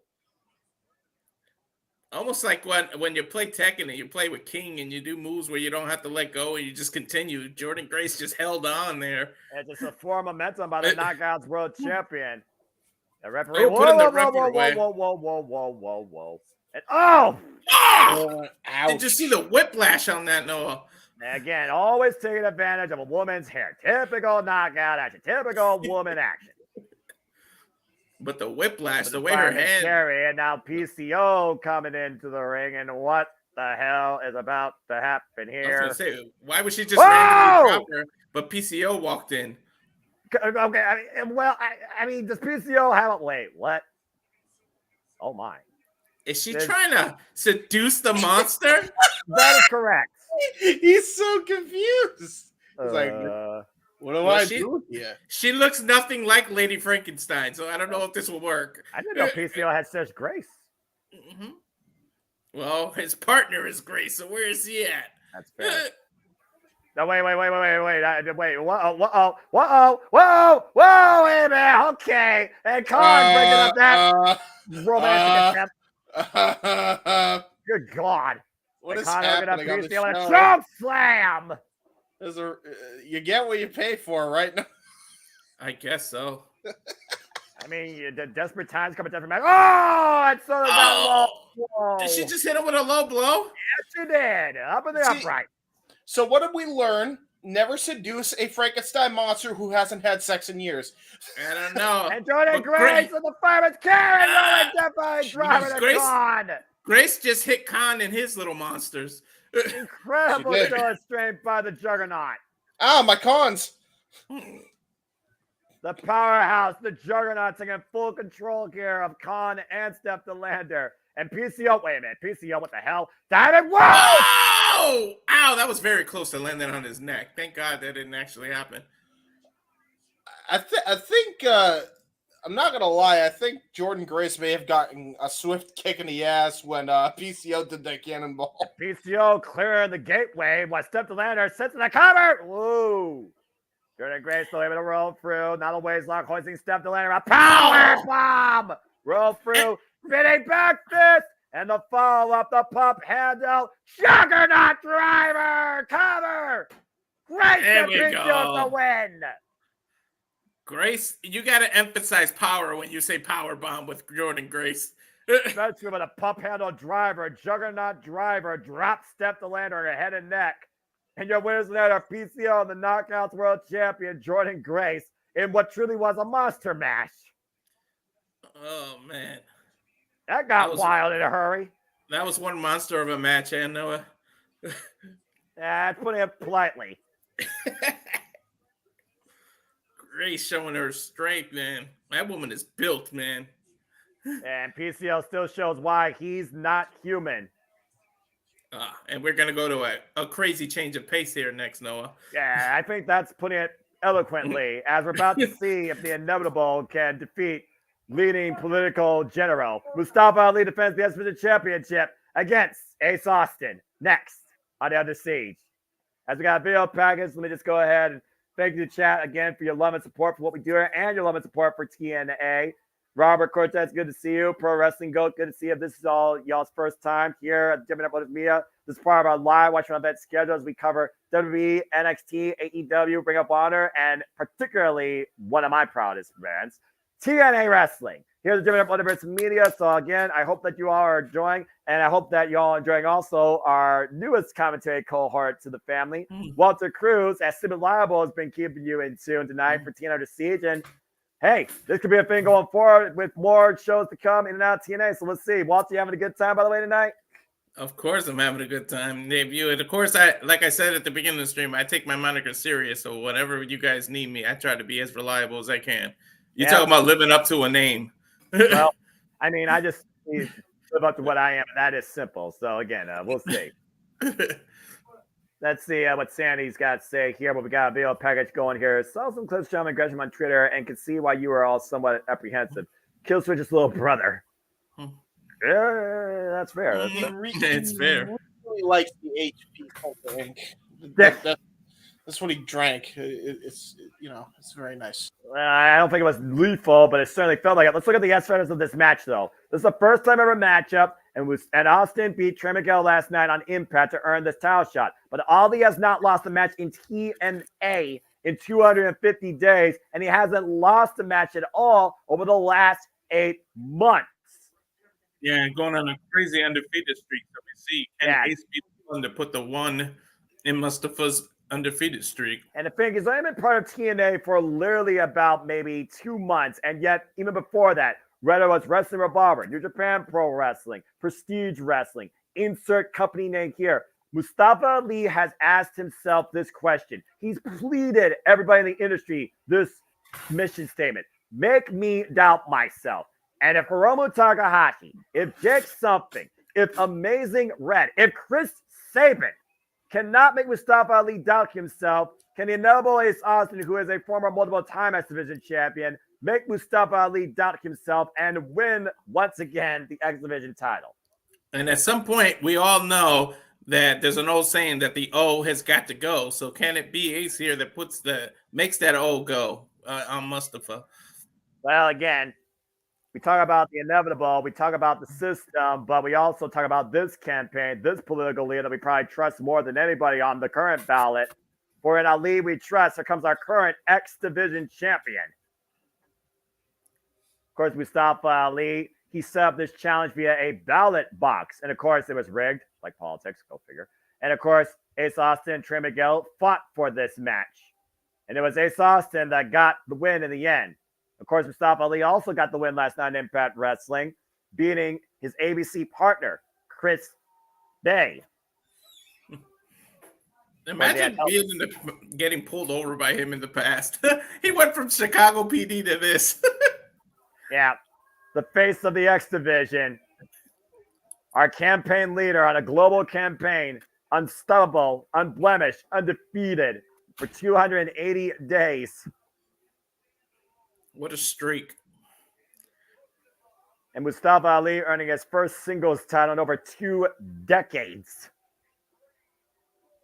Yeah, like I said at the beginning, shout out to him to be able to turn people's opinion of him around. What a 180 from where he was, just under a year ago. Yeah, talk about self-retribution. Exactly. The irony in that statement, self-retribution, knowing where he came from. Yeah, but again, this politician is still crooked, though. Again, talking about the X Division needs to have limits, that certain individuals, they are not the faces that we need for this division. Of course, it's still a first-time ever one matchup. We also know how low he's willing to go to keep the title after his special security detail last night got involved against the match with Chris Bay. It's like a flag shot to Bay's bet that allowed Mustafa Ali to win. Of course, Champion's advantage here. That beautiful X Division championship can only change hands via pinfall or submission inside the ring. One of the prettiest titles in TNA. And the title that has defined TNA wrestling, its entire legacy, practically. Yeah. The division that talks about it's never about weight limits, it's about no limits. And you could really say that with the likes of Samoa Joe, Christopher Daniels, AJ Styles, Josh Alexander, Speedball Mike Bailey, Frankie Kazarian, just name a few all-time greats. Of course, the most influential champion in this company's history, Chris Sabin. You can't go through a highlight package of TNA without including the X Division at all. Of course, Ace Austin, though, I do wonder where Ace Austin's mind's at. Here's the cover, because the ABC does have a contractually obligated rematch clause for the TNA Tag Team Championships. But it seems as of lately, Ace Austin and Chris Bay have had single aspirations. We'll see if it's a step in the right direction here. Or do they go back to tagging? Well, Chris Bay nowhere to be seen here tonight, but you do see the political campaign special security, though, literally blocking the entrance way. It's a little interesting that we saw Mustafa Ali get an entrance, but we didn't see Ace's entrance. So does that have anything to do with it? I mean, he did have an entrance. We saw the ABC, but to your point, Mustafa Ali, he sets a presence when it comes to what he believes the X Division can be and how he wishes to make it great again. I believe that he has done so. If we get a test of strength here. First, we saw Mustafa Ali also get the better of Time Machine in 6-man tag team match alongside the GYV. Nice escape there. The agility of Mustafa Ali here. Well, again, don't blink. The X Division on full display. Backslide here, but with Lee, he's able to escape it, though. The Schoolboy.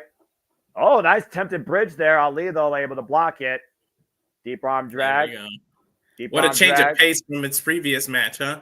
Again, this is the X Division where truly there are no limits, and we are looking at one of the most proficient faces this generation in the X Division, a 2-time X Division champion. So you get a stand. Don't fall for this.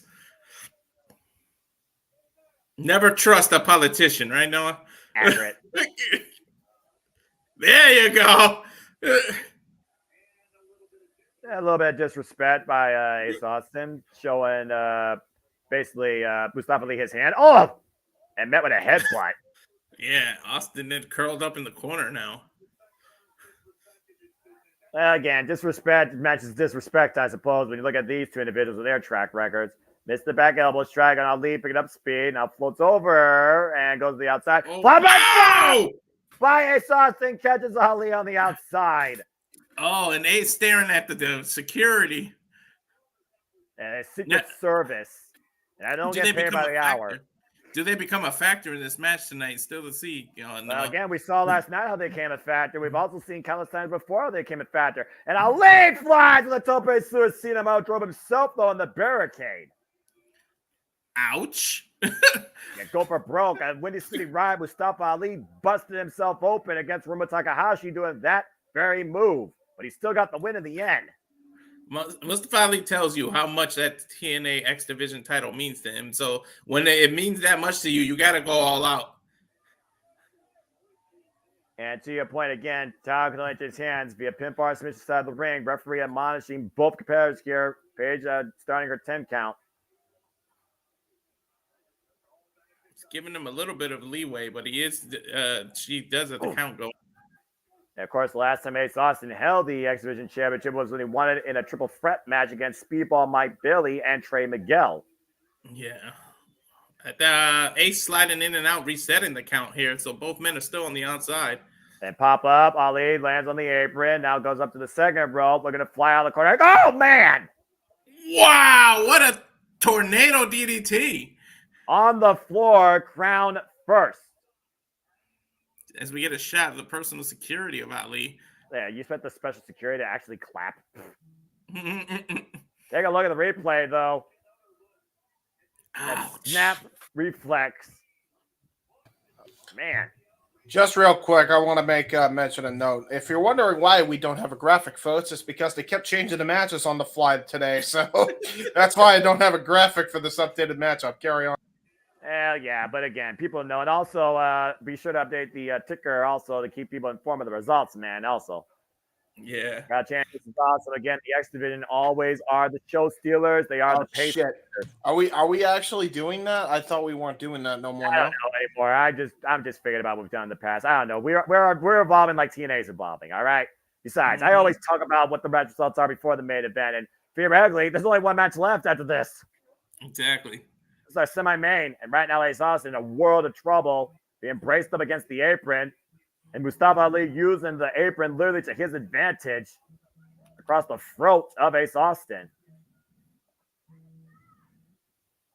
Now Ali coming back in, bringing the count after trying to literally crush the throat of Ace Austin, prevent breathing. Now Ali taking full advantage right now of Ace Austin. Ace Austin also coming off a recent neck injury sustained by the GYV during that best-of-3 series over the Tag Team Championships. Now it's reversal by Ali, thrown in hard back first in the turnbuckles, able to float over, catches it with a kick.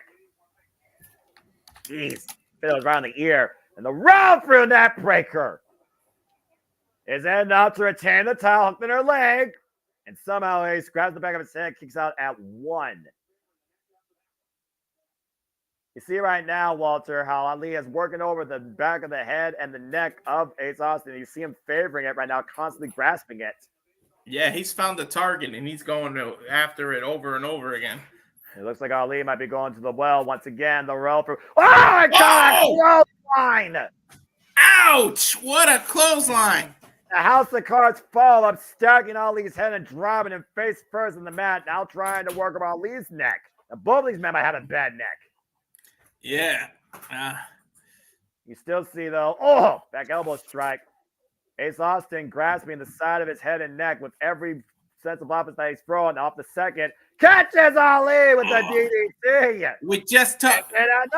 No. We just talked about his neck, and then he comes off the top rope with a tornado DDT. Well, with the top rope DDT. Yeah, I think the safe line to not use here is protect your neck. The line here is screw that. Yeah, exactly. Like I said, if the X Division title means a lot to both people, so you got to put, everything on the line. Whoop. You got to toss caution to the wind, as they say. That knife edge chop caught Ace Austin off guard. The shot you don't see coming, but you sure as hell feel it. Slipping out the back door, the roper, and man! Oh, what a leg drop! I thought I was going to go for a double stomp. Instead, leg drop right across the throat. Great impromptu offense on the fly by Ace Austin. Now catching Ali as he's rebounding off the ropes up in the fireman's carry. What a forearm shot. Yeah, and again, that elbow strike, though, took Ace down to one knee again. Damage done to the neck, really catching up to the challenger. Irish began to Ali in the turnbuckles. Ace slow to follow up. Very clinical-based match here by the champion. Uh-oh. Oh! I think he just found something else to target, as he just threw his shoulder into that ring post. And again, further damage done also to that neck. You hear him screaming out in pain. Yeah, you can hear him loud as loud. That was nasty. Watch this. We're seeing a replay. Yeah, shoulder first into the ring post. Your shoulder, your neck, all that is connected. Yeah, if you're not careful, that could really cause a stinger effect, too. It's almost like your body shuts down on you. Exactly. Of course, adrenaline loves to utilize that 450 splash on either the arm or the body. Exactly, but adrenaline can only push you too far. Eventually, you'll feel this. Oh, boy, and he's definitely going to feel this as Ali uses the ring to his advantage, bracing Ace Austin in a crossface. A crossface in the corner. He's got to the 5. But then again, championship advantage. Does he even care if he gets disqualified? I think he does care whether or not he wins this via pinfall or submission. It's just a matter of how much damage he wants to do. And you still see Ace wincing out in pain as he was hyperextending the arm and the neck and shoulder around the ring post while trapping the left arm in the process. Yeah. The calculated nature of Mustafa Ali is one of his greatest strengths. Looks like he's going for a Kimura lock now. Ooh. Somehow Ace able to hoist him up and force the break, dropping Ali on the small of his back, and once again hoisting him up. Literally, Ace Austin's almost finding here with one arm. Yeah, he's literally doing scoop slams with one arm. Front face lock, hoisting him up. Ooh. Nice PK to the arm. Austin right now, basically arm for an arm, shoulder for a shoulder, neck for neck. Right now, both these men targeting each other at the same targets. Now, hammerlocking the arm across the second rope, and And a leg-driven shoulder first into the corner. The turnabout's fair play, I know. And again, he did it all before the 5 count, to your point. There's a lot of damage you can do within 4.5 seconds. Yeah. Tossing up to the top rope. And big leg drop on the freaking damaged left arm. Now goes in the cover. Lateral press. No. On the same arm that 20 seconds ago was on the ring post. Ouch. And the strategy right now of Ali is to pick apart his opponent, but the strategy here of Ace Austin is to do the same thing in kind to those same body parts. Both men have attacked the same thing. The left arm, the left shoulder, and the head and neck. Yeah, basically he's trying to say anything you could do, I could do better. Irish whip denied with the damage done to the left arm. And Ali right now picking up speed. Ace Austin with the sidewind. Ali slits outside though. Lands on his feet. Ace Austin looking to take advantage. Trying to hoist Ali. Off! Gets the leg stand out from underneath him though. Hard landing off the bottom rope, and now Ali dragging Ace, turning him around, and uh-oh. What is this? Oh, No. Oh, God! He turned it into a German suplex from outside the apron and drove Ace onto the hard mat on the floor. And again, further damage done to that neck. Watch the landing. Boom, right on the, and on the same shoulder as well. Ouch. Golly. What's Ali going for here, Noah? He might be looking for that 450 splash, like I said earlier, whether he's attacking the arm or the core is another thing, but you also see Ali trying to get feeling back in that left arm and shoulder. And 450, the roll through. Ace Austin able to roll inside, prevent the collision, and throw overhead into the turnbuckle. Wow! How did he have the strength to do that with his under shoulder, to toss him over there? Both these guys know what it means to be the X Division champion. They know what it means to represent a division that has no limits. There's no limits towards how far the damage they're willing to endure. It looks like Ace is trying to pop that shoulder back in place right now. Yeah. Oh, ouch. He's banging his shoulder up against the bottom turnbuckle there, trying to get feeling back into that shoulder. Well, you and I know outside MMA, even in pro wrestling, hello, Shayna Baszler, that sometimes you have to do that on the fly just to have a fighting chance to use that. Oh, as in kindly with a big right. Next, arms, shoulders. Oh my. Ace right to one knee. Back and forth we go. This is a pretty even with match. With the arms that aren't damaged, by the way, the right. Exactly. Oh, and headbutt. Well, I guess that's one way to also use that. That's never damaged, but you're probably damaging on impact. I was gonna say, but isn't that damaging to your own neck sitting there headbutting people? You know as well as I do when it comes to pro wrestling, you sometimes have to put your own well-being at risk. Off. Big pump kick by Ace Austin, answering in kind by Ali with another big kick to the side of the head. Both these men not letting up though, and catching with a rolling kick. Sometimes you just have to rely on adrenaline as a natural painkiller. Waist lock, powerbomb denied. Big high kick by Ace rocks Ali to the outside. All the way to the outside.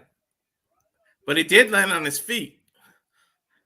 Ace Austin looking to follow up on the apron, the handstand. Whoa! The PK! Ouch! Vintage Ace Austin. Surprised Ali didn't scout that prior to this. I think he caught him right in the nose. Oh, there, no! Noah. Talk about getting the rug pulled out from under you. Yeah, on the hardest part of the ring, the apron, but wood meets steel. And again, damage done to the head and the neck. Playing the part of the rug was the apron, but Ali pulled it out from under him either way. Yeah, great strategy. You wondered that was a strategy all along, luring Ace Austin to false security. And now looking to step forward possibly for a submission. Sharpshooter? Oh, Ali with a sharpshooter, and he's in the center of the ring, Noah. That's fully applied. Ace Austin right now in a whole different world of trouble. And Mustafa Ali showing a whole different side of his repertoire. Yeah. You see Ali, though, grabbing, you see Ace Austin grabbing the hair, though, forcing the break. Oh, God! That's that was his version of a chick kick, if you saw how he hit that. And that was a hell of a power bomb, deep hook, no! Again, Ali showing how much this title means to him. If that took every ounce of strength for him to kick out of that. Ace Austin might be looking to go for the foe. This is what won him this opportunity in the first place. But again, security getting in the way. You know the security had to come to the aid of Mr. President as soon as they knew that he was in trouble. And right now, Ace Austin taking out the special security detail, still trying to set up Ali for the phone. The phone! The phone connects! Is it too close to the ropes, though, Noah? Can he do it? Can he do it? He may be too close to the ropes, Noah. I think you're right. I don't think he's aware of it. He's trying to really hook out the leg and the security detail with the save. That warrants a kicking the security out, right? That was in front of the referee. Again. Beautiful. He hit the full on, turn Ali up and over on his head, try to drag him in closer, picked a leg, and unfortunately, the security detail saved Ali. Yeah, forgive me for the alliteration, but that was a full force fold. Yeah, right now, oh, man. Ace Austin taking out the special security. No, but all the Secret Service has officially been taken out now as Ali has the X Division Championship in hand. But what happens when you take your eyes off the ball? Schoolboy, cover! Oh! Whew. Ali right now, urgent, desperation for the champion. Ace Austin breathing new life into this. Now springing up to the top rope, out of the corner. I gets the leg taken out from underneath. Oh, God. And again, he landed head and neck first. And this time on the X Division Championship. I didn't even see that the title was there, Noah. Ouch. Yeah, now Ace Austin might be in the drop zone. Mustafa Ali, 450. Cover. Ali retains. Ali retains, but you gotta applaud the effort by Ace Austin. Yeah, but again, the awareness, the strategy, the cunning of the champion. Not only did he have the title, he put in the perfect spot. He found a vulnerability where Ace Austin was going to go up to the top rope and dropped him head first inadvertently on the title. Ace Austin was already knocked out. The 450 was just insurance. Yeah, it was just the whipped cream on the last bit of ice cream because Attila left for ice cream made me think of that. Incredible matchup, though, by Ace Austin and Mustafa Ali. Mustafa Ali is still X Division champion. But does Austin have a gripe to say that it was your security interfering, saving this for you? Can we get a rematch eventually? And to your point, if Chris Bay was out there, could Chris Bay have neutralized all that? Exactly. I think the numbers would have been against them either way. I don't think it would have mattered much. Yeah, what was it? 4 security guards versus just 2 people if he was out there? Yeah. See, if they had the Bullet Club War Dogs. Well, anyway, as we continue looking forward again, I hope everyone's enjoyed the conversation and reactions coverage and the subtle madness of some of the matches that have warped this man's mind especially.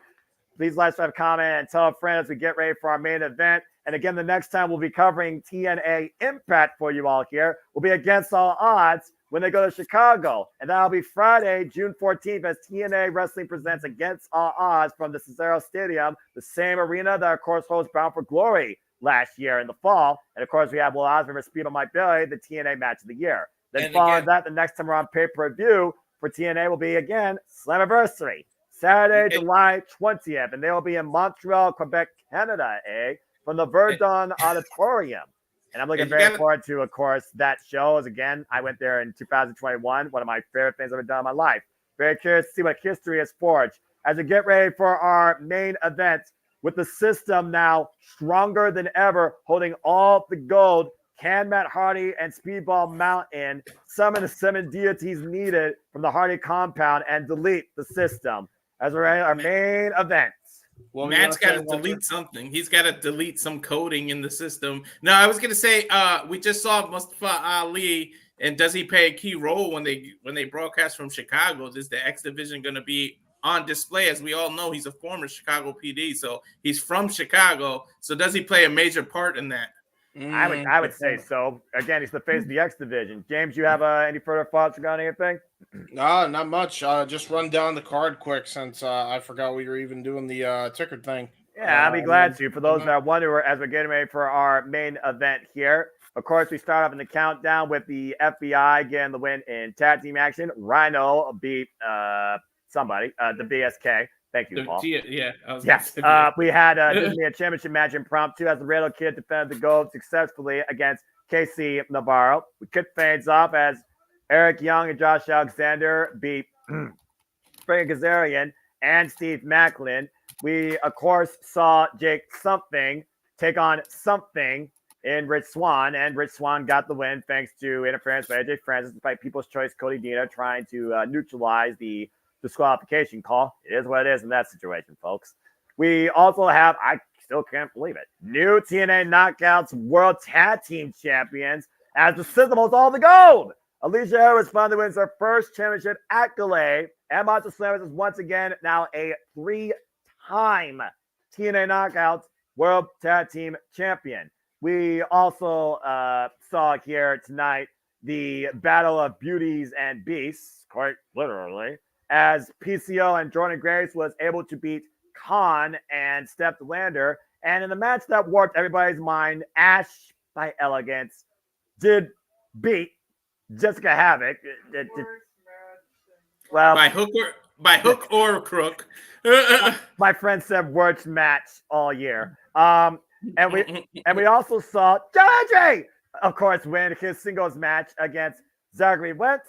And as we just saw, we saw Mustafa Ali fold Ace Austin and retain his X Division Championship, which now culminates us tonight at Under Siege in our 6-man tag main event. Before we get to the main event, Noah, do we finally get the Knockouts titles to stay with someone for a while? Now that the system has it, do they hold it for a while? Well, if there's anything right now with this system, I would say this system has a better defense more than ever. That I think is a very real possibility. As you see now, Alicia Edwards sporting her new TNA Knockouts Tag Team Championship. The system draped in gold. Yeah, it kind of reminds you of the point where in WWE when Evolution just held every title. Well, yeah, I mean, yeah. What a sight to behold here. Eddie Edwards, Brian Myers, TNA Tag Team Champions. Alicia Edwards, one half of the new TNA Knockouts Tag Team Champions, and I bet you she'll barely be defending it. And Moose, the TNA World Champion. The system has fully taken control of TNA Wrestling. The system is in full effect, having every goal, and boy, it looks beautiful in that one shot. Yeah, TNA has been under siege. TNA has been taken over, and hopefully Matt Hardy and Speedball Mountain looks to neutralize this tonight and maybe get one step closer to deleting this system. But it's extremely hard to hack a system. I know by fact. They call it under siege, but we might be under the system at this point. They're running everything. As we welcome in via Moonlight Sonata, an all-time classic piece by Beethoven, Broken Matt Hardy, and the Broken Speedball Mountain. Now, do they break the system, though? We've yet to see. Trent the Seventh and the Ball of Speed. Yes, folks, I kid you not, as Broken Matt Hardy has welcomed them into the Hardy family. House of Hardy, excuse me. This is too weird. Ball of Speed. Delete, delete, delete, delete. Here's the problem with that. Some people actually take speed to drugs, so that might not be a great connotation. Well, tell that to Matt Hardy, whose brain's broken beyond all belief. I don't think that applies here. Well, we know the history of Matt Hardy's of past transgressions. Let's not bring that. Fair point. And the seventh can become even more broken. I mean, he's blonde, but it's almost white. If he just dyes his hair white, he can fully take on this broken gimmick. I want to see that. The trends of the seventh variety. He's about a shade off of white hair. Look at the blonde he has. Well, I mean, hey, if they win, I suppose anything's possible. But again, to just bring people up to speed, Broken Matt Hardy returned at the end of Rebellion and dropped the TNA World Champion Moose with a twist of fate after Moose successfully defended against Nick Nemeth. But of course, the system were not done with the wanted man. They neutralized him, grabbing a chair, putting it around his throat, and then swinging a chair like a baseball bat into it and probably crushing his larynx, which of course brought us to this match tonight as Broken Matt Hardy has come back for the TNA World Championship and has decided to step up in Nick Nemeth's place since he has fallen, for he has sent the system to deletion. Was that pun intended, Noah, or do you realize what you did? This will be a lot more. That was probably a double-edged sword there, but I will say, but this is definitely a better trio than Matt Hardy with Private Party. I'll tell you that. Well, considering Speedball Mountain again just challenged the system for the TNA Tag Team Championships at Rebellion, incredible match, and came up short. But of course, Trent Seven is a tag team specialist. Speedball Mike Bailey, former X Division champion, Matt Hardy, tag team specialist, and former TNA World Champion. There's definitely a level of experience here on all fronts. But again, how do you take down a unified system stronger than ever? You have to. Well, do the broken people ones have a coding background? Because that's kind of what you need to little by little start hacking into a system. Well, considering the power So it looks like Matt Hardy's ready to take a bite out of Brian Myers first, to your point. Let me just say this because it's my catchphrase. I got to do it for every main event. Here we go! That's fair enough, and thank you for that, James. Appreciate you always. And it looks like Matt Hardy wants Moose first. Yeah, this isn't Matt's first go around. He's familiar with the TNA title, so for people that don't know his history. How confident does Moose feel, though? I'm just saying. Moose is one of the originals, but man, he's been on fire as of lately. A resurgence in his career, but now does Matt get a new resurgence now that he has been with TNA? As Moose says, that's not how the system works. Tab made it, Eddie Edwards. The mind games on full display here by both sides. The problem is that Matt knows a thing or two about mind games, Noah. Yeah, I don't know if the system would actually work in the broken universe, let alone be able to function properly outside of it afterwards. Too bad Brother Nero is not a free agent. Showing up at the end of this. Yeah, well, the return of Brother Nero will tell me that the entire world has warped. And Matt Hardy taking a bite on Eddie Edwards. Good grief. That's one way to counter that, huh, Noah? You know what? Cannibalism, right? That still exists.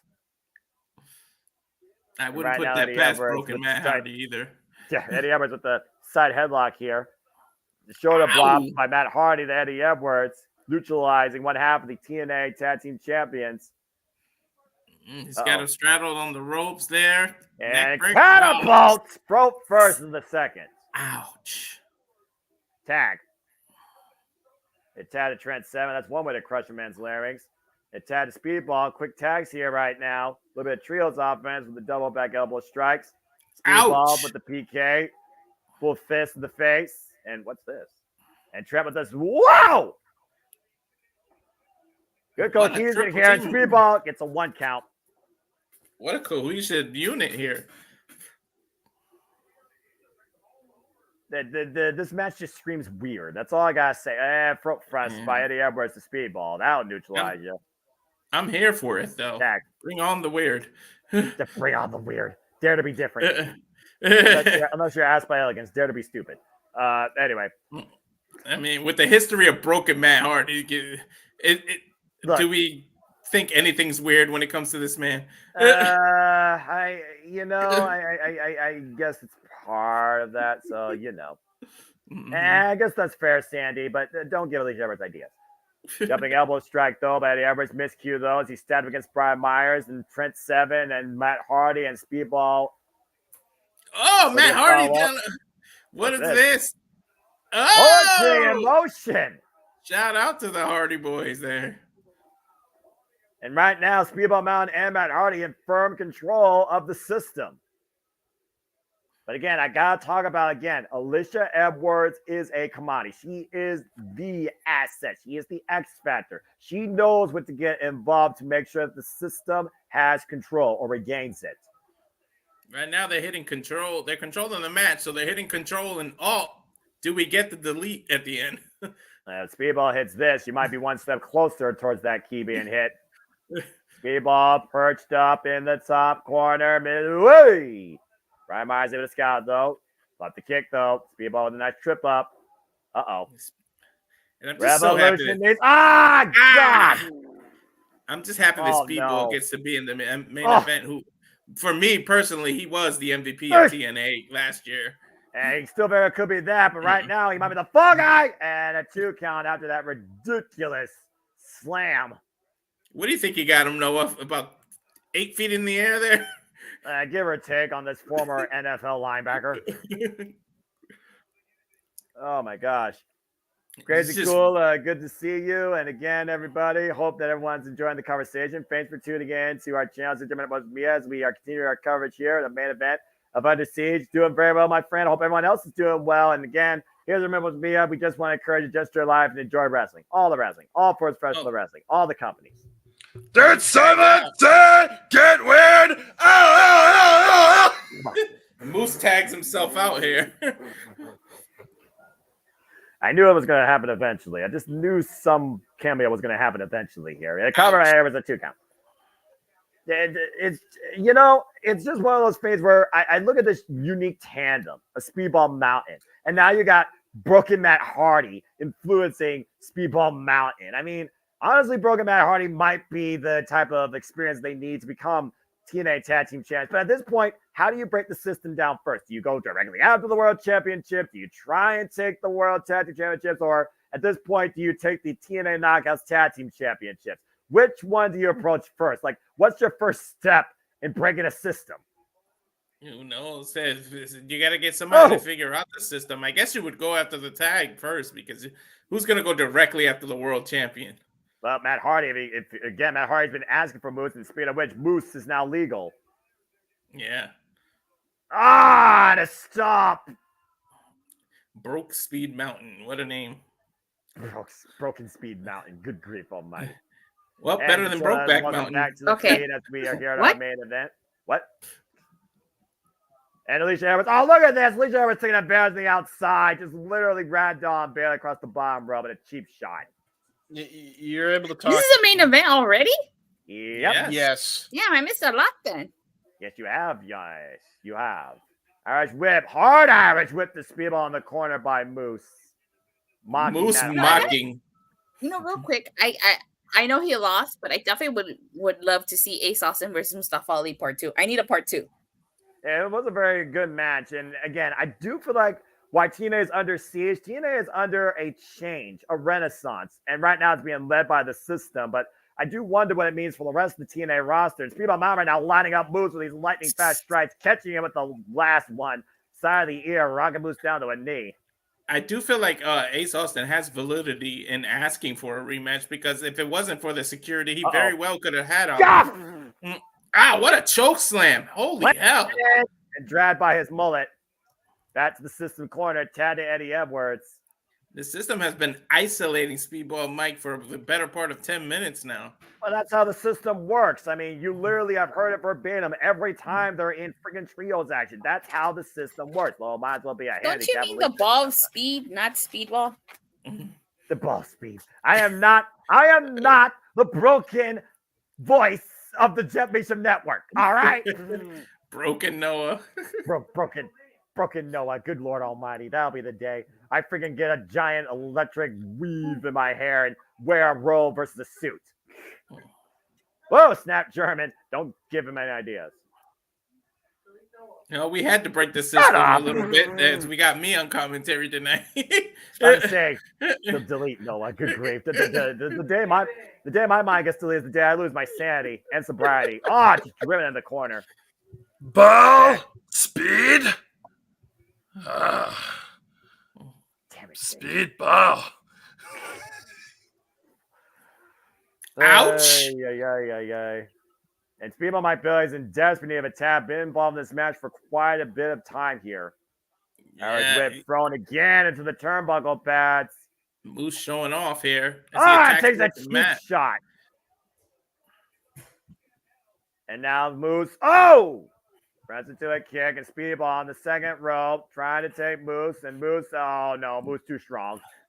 And the system works, Noah, and then the old cliche, if it ain't broke, don't fix it. And right now, he's trying to break Speedball again. Counter the chosen this time, the rope through, flags in for the tag to Trent 7. Nice tag. The Trent the 7 is now legal. Big back body drop. Trent with some chops to Moose. What was that? DDT!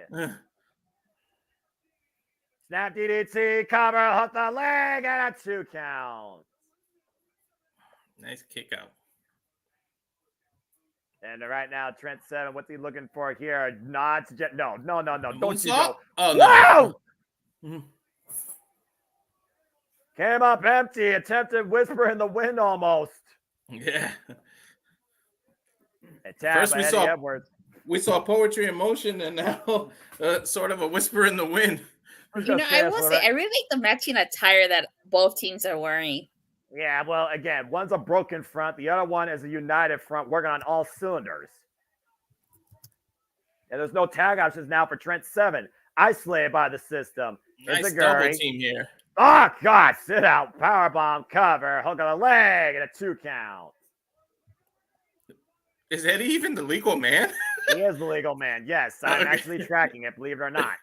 There's a lot of chaos in this match, so good for you to be able to keep again, up. it's 6-person tag team action, and the system runs roughshod over TNA Wrestling.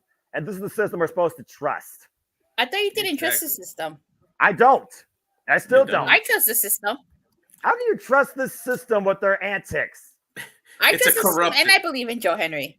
It's a corrupted system. Yeah, about to say that Tilla's been corrupted by the system. Someone reset her. I don't know about you guys, but I'm a Mac OS kind of guy. Well, you know what? Let's just get on the dark side of the force. I can't afford a Mac OS. Yeah, well, that's a whole different conversation. Eddie Edwards falls in with jeez. He cleared the first. He was so high up, he cleared the stairs there, Noah. Yeah, he's lucky he cleared the stairs. That could have been more disastrous. Nice sidestep there by Trent Seven. Takes Brian Myers to the outside. Now Trent has a huge opportunity to make a tag here. Speedball and Matt Hardy stand ready, but Moose dragging him away, or attempting to. Single leg up kick by Moose. Trent trying to create separation. Big up kick finally breaks away from the TNA World Champion. And Trent now looking for the tag. And, oh, no! See, the system has been together longer. They know what to do. They know what to do. Oh! Yeah, beautiful timing. As much as I don't agree with it, it was very smart and very effective. Now the system back in control, isolating Trent Seven here. Eddie Edwards still a legal man for the system side. He's pointing at Moose. I don't know if he was pointing at Moose or think he might tag out now. Yeah, to Brian Myers, his former TNA Tag Team Champion confidant. Right now, just teeing off, and Trent Seven just teasing him. Yeah, Myers, you don't want to get old man. Of course he did. I mean, Trent's got tons of experience. Former Rep Pro British Heavyweight Champion. Myers right don't get too showboaty. Well, again, it's always that typical heel mentality. You think you're so in control, overconfident, and then your hubris is your downfall. Reaching out for the tag to Matt Hardy, counter. 7-star lariat! Trent in desperate need to tag out now. Critical moment here in the matchup. Both men down, middle of the ring. Who's going to make the tag first? Matt Hardy, speedball, stand ready. Yeah. And now he's got options now. Ted Edwards, Ted Hardy! And Matt Hardy looking to delete Eddie Edwards tonight. Nice clothesline. As he's made his intentions known, he wants the TNA World Championship. Mm-hmm. Eddie Edwards center the ropes off the Irish whip, and Brian Myers, bit of miscommunication, double clothesline takedown, takes down both the tag champs. Eddie Edwards Lord. In the corner. And now every turnbuckle will be used to delete Eddie Edwards. Brian Myers trying to protect his partner, and now Brian Myers got to do the same thing to Myers. In the opposite corner. It's a whole different alternative to headbanging here. Yeah, I think it hurts. And Matt Hardy with the side effect. Eddie Edwards float over, hook on the leg, and a 2 count. He barely kicked out there. Ethan Page coming back? And it's very possible. I mean, former tag team specialist alongside Josh Alexander, the North still longest reigning TNA tag team champions, I believe, in this company's history. And arguably, they might be the ones that could neutralize the system if that's Josh Alexander's intentions. But I do know the intentions right now for Matt Hardy is to get a piece of Moose. Ooh, Moose making his way in the ring. Matt Hardy standing by, waiting for him. Hey, he's asking him to come towards center. Against all Summerversary main event, Matt versus Moose, do you think? If Matt Hardy pins Moose tonight, he cements himself, I believe, as number 1 contender. Yeah. Yeah, both against all odds? Well, I mean, again, against all odds, that might be the only thing that breaks the system. And Matt Hardy and Moose right now teeing off in the middle of the ring. He has to go against all odds to get the win tonight. But right now, we're just that's the name of the like, I know it is. I was just playing on words. I flew over the head. Brilliant promotion, by the way. And Moose right now looking for maybe the Razor's Edge, counter by Matt Hardy. Now hooking Moose up, twist of fate, denied, or side of fate. Oh, man, it's a single leg kick. What is he waiting for? What the hell is Moose? Oh! Out of the corner. Oh, my God! Oh, shit! Wow! Right into the twist of fate. Covered through the window. Oh, that was so fucking cool. Yeah. You gotta be freaking kidding me. As we take another look, Noah, talk us through this. He literally cut him out of midair with the fucking cutter. That was insane. Matt Hardy said, "Move over Andy Orton." I know how to hit moves out of nowhere too. Off the second rope, the elbow drop by Matt, and the float over hooked the leg at 2 count again. Moose pretty resilient, huh? And we know how resilient Moose is. He did not surrender against Alex Shelley. We know what it takes to put Moose down. It is not easy to put down the TNA World Champion. I think Matt just called for the twist of fate. Looking to delete Moose tonight and get the win here at Under Siege. Can you beat the system and claim your shot at the TNA World Championship? Moose on wobbly legs right now. Front face lock, twist the fate. Denied. Eddie Edwards coming in for the save. Moose tagging out. Myers is legal now. A catastrophe avoided for now. Matt Hardy still legal. Nice jawbreaker though. Catch speedball. And now speedball speed. up to the top. Speed. I really like how commentary is into this. The big missile drop kick. That's what we do here, Datsila.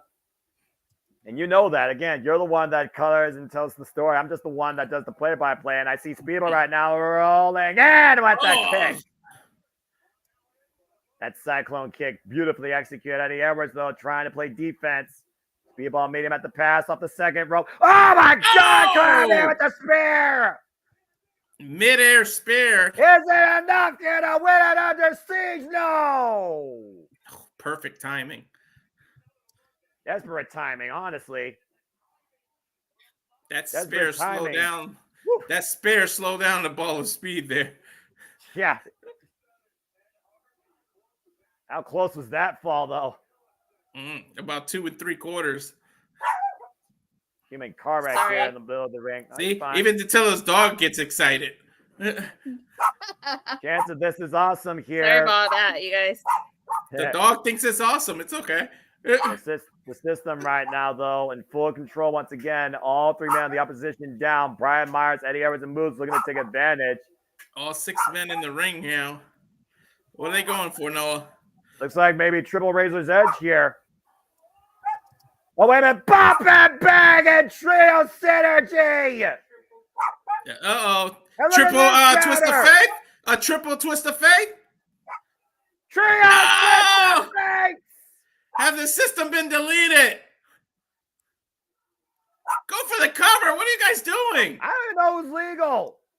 I don't know either. I thought it was Speedball Mike Bailey. Didn't he get the last time? I thought it was 7. Well, now it's 7. Now it is. 7. Now, can that be a mistake for not going for a cover immediately after a triple twist of fate? Oh, wait a minute. That was a cool spot. Moves with a cheap shot to Matt Hardy behind the back. Speedball rocks Moose with a kick. Speedball Mountain takes Moose up and over to the outside. Eddie Edwards and Myers now taking over to the outside. And Brent Severn. Oh, something's happening. Oh, my God. A moonsault combo. High flying to the extreme.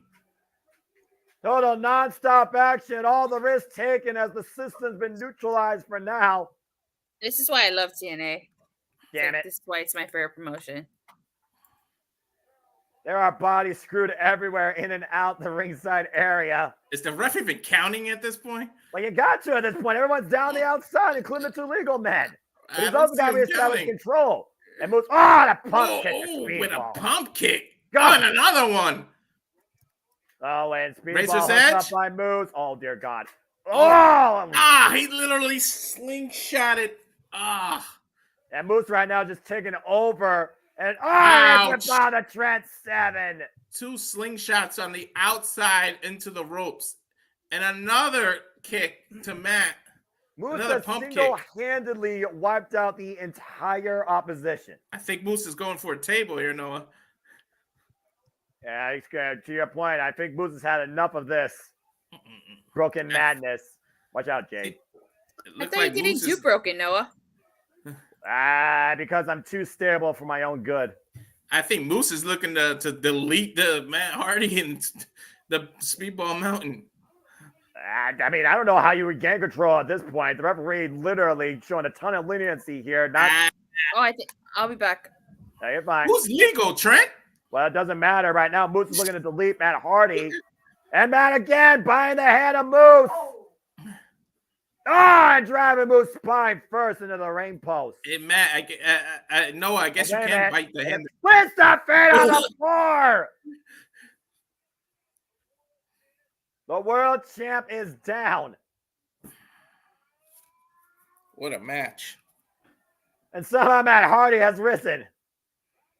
Now, we know Matt knows his way around a table or two. So, you think? Everything has broken down, including everybody. Is he going to go for that leg drop?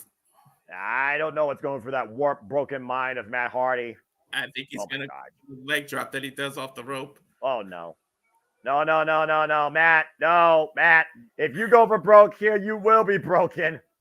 I think the table won't be the only thing that's broken here. And Matt Hardy going up to the top turnbuckle here. Moves looks like he's on the table.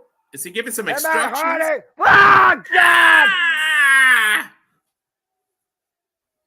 The table's broken. Moose broken. This match is broken. Hell is broken. Everything's broken at this point, Noah. That's bomb crushing Moose. As the crowd erupts in a holy shit chant. Boom drop, baby. Shades of Kofi Kingston. Yeah, Trent is the legal one, I think. Eddie Edwards right now, legal, alongside Spearmount in the ring. Rolling kick, full Nelson suplex combination. Brian Meislow coming in, though. Eats a kick of his own. Covered by Trent. Is it enough here? No! How the hell did Eddie kick out, Noah? I don't even know how the hell this match is continuing, Walter. I have no answers for you. I'm lost as to who's legal. Did Chet tag Speedball or what? The Speedball about to neutralize Brian Myers in the apron. Oh, revolution knees of Brian Myers on the apron. That's one way to delete somebody. But again, we got focus the two inside the ring. Trent 7 of Eddie Edwards. Burning hammer! Cover is enough. Here's the system. Lock and Alicia. Save. Every time you think you break the system, it resets. I know. Ride or die. Partners for life. System or not. Alicia helps her husband stay alive tonight. And wait, Speedball right now. Wait, Speedball, you're too much of a gentleman. You wouldn't put your hands on a woman. Come on. Speedball had his eyes on Alicia here. What's going on? Speedball's saying, Alicia, get out of here. Oh, and then Brian Myers catches him with a roster cut clothesline. He turned Speedball inside out. And now it's 7. Slay with Eddie Edwards in the ring. Eddie Edwards smacked him in the face, but that might have woke Trent up. Looking for a trying to go for a hand. pump handle Shout slam. out to Peter Strong style partner Pete Dunne. Oh, and a mule kick. The ref did sing it. Oh, a Luba kick. Uh-oh, and they might be looking for the backpack stunner, the elbow drop. System overload cover. The system works again. The system still works, Noah. And just like that, the system remains in control. Look at this combination. System overload, backpack stunner, top rope elbow drop. System overload puts down Speedball Mountain's Trent 7 for the win. It was a hell of an effort by Speedball Mountain and Matt Hardy, though. You got to give them an A for effort here. Yeah. Carnage, destruction, chaos, broken reality, broken bodies, but one thing remains consistent here in TNA. The system still works. And give an assist to Alicia for standing up for her husband. That's what turned the tide in this match. And case in point, the X factor, the extra added asset, the key to the system remaining in control. Alicia Edwards came when she was needed. Moose doesn't even know where he's at. I mean, Moose kind of got destroyed by a leg drop, Hardy style, through the damn table. Well, regardless whether you trust the system or not, TNA belongs to the system. We're just living in it. Holding all For the Mr. gold. Reliable and for James Keeburn and for Mr. Noah Foster, thank you for tuning in to our coverage of TNA Under Siege. Whether you trust this or not, we'll see you next time at Against All Odds. And there we go, ladies and That was gentlemen. a wild-ass ending main event to a crazy freaking show. Woofa! Yeah, real quick, ladies and gentlemen, if you enjoyed this broadcast, before y'all leave, we want to show you the trailer on what is coming up for what's coming up in the Weesa Gonna Die tour when it comes to the Jeff Meacham Network watch-along events.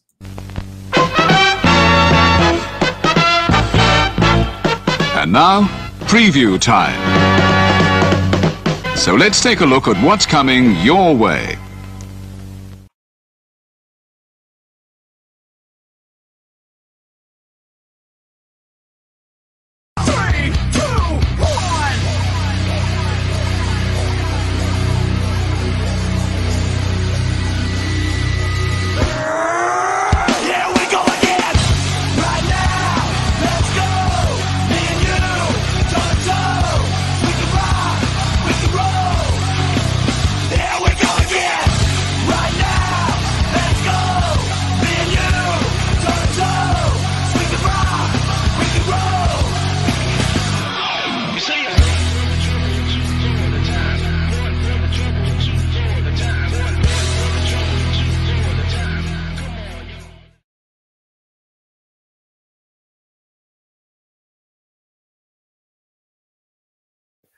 All the wrestling, all the wrestling, all the wrestling, all the wrestling, all the wrestling, all the wrestling, all the wrestling, all the wrestling! Oh, the professional wrestling! Damn it! There you guys go, ladies and gentlemen. Very good show. Crazy. Thank you all once again for tuning in. And again, you can catch us on all those watch-alongs that appeared on screen before you. Real quick thoughts before we get out of here. Walter, what did you think of tonight's presentation of TNA? I think this is the first TNA watch-along you did color commentary for. For the whole thing, you did a great job. And I jumped up to see you again. Yeah, definitely the first one. But yeah, this exceeded my expectations. You had goofy parts, you had train wreck parts, you had everything that it takes to be a professional wrestling. Damn it. I loved it. I loved Under Siege, and I'm looking forward to the next time TNA is on TV, because where do we go from here? Because some of these finishes really surprised me. Yeah, I agree. Noah, what did you think, good sir? Good event overall?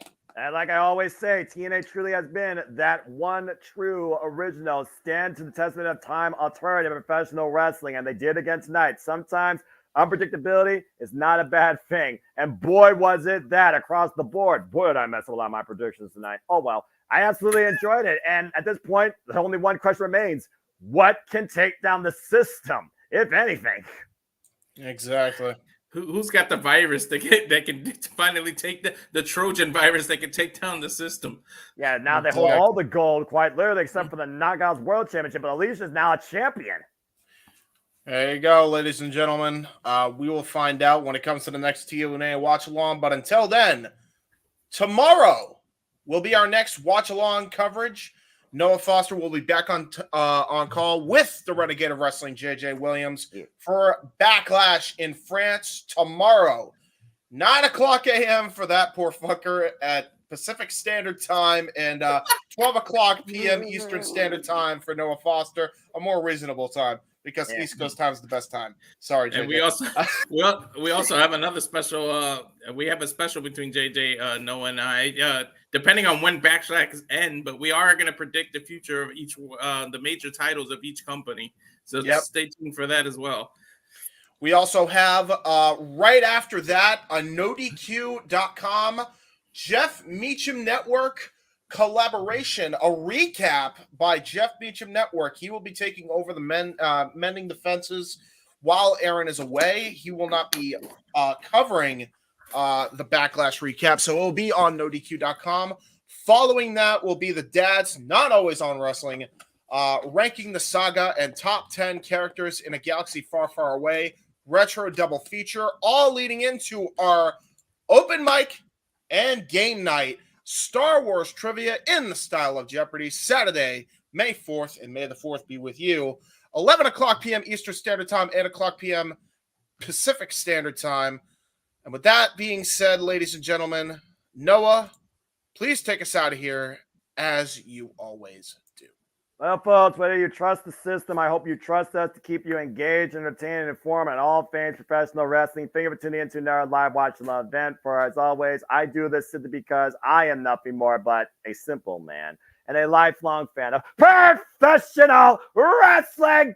Damn it! Well, they wishes to encourage you. There are no winners, no losers, no betters. Just fans with opinions with this passion we all share. So at the end of the day, folks, support one another, respect each other, protect your mentality too. Treasure your families and just enjoy life and enjoy professional wrestling. It's as simple as that. And with that, we'll see you tomorrow for WWE Backlash. And with that, for the simple man, Noah Foster, for Mr. Reliable Walter Cruz, for the Ranger of Wrestling, Dattila, for the man who's on the marquee, the West Coast Professor, Jeff M.F. and Meacham, for the Renegade J.J. Williams, who happily produced the 30 minutes I wasn't able to be here. I am your main producer man, the Heat Man, James Hebert. And until next time, we will see you on Saturday for WWE Backlash. Take care, everybody. May the 4th be with you. Have a good night, folks. The Jeff Meacham Network's Multiverse of Media. For over 15 years, the recognized symbol of excellence and the standard bearer in coverage of sports and entertainment.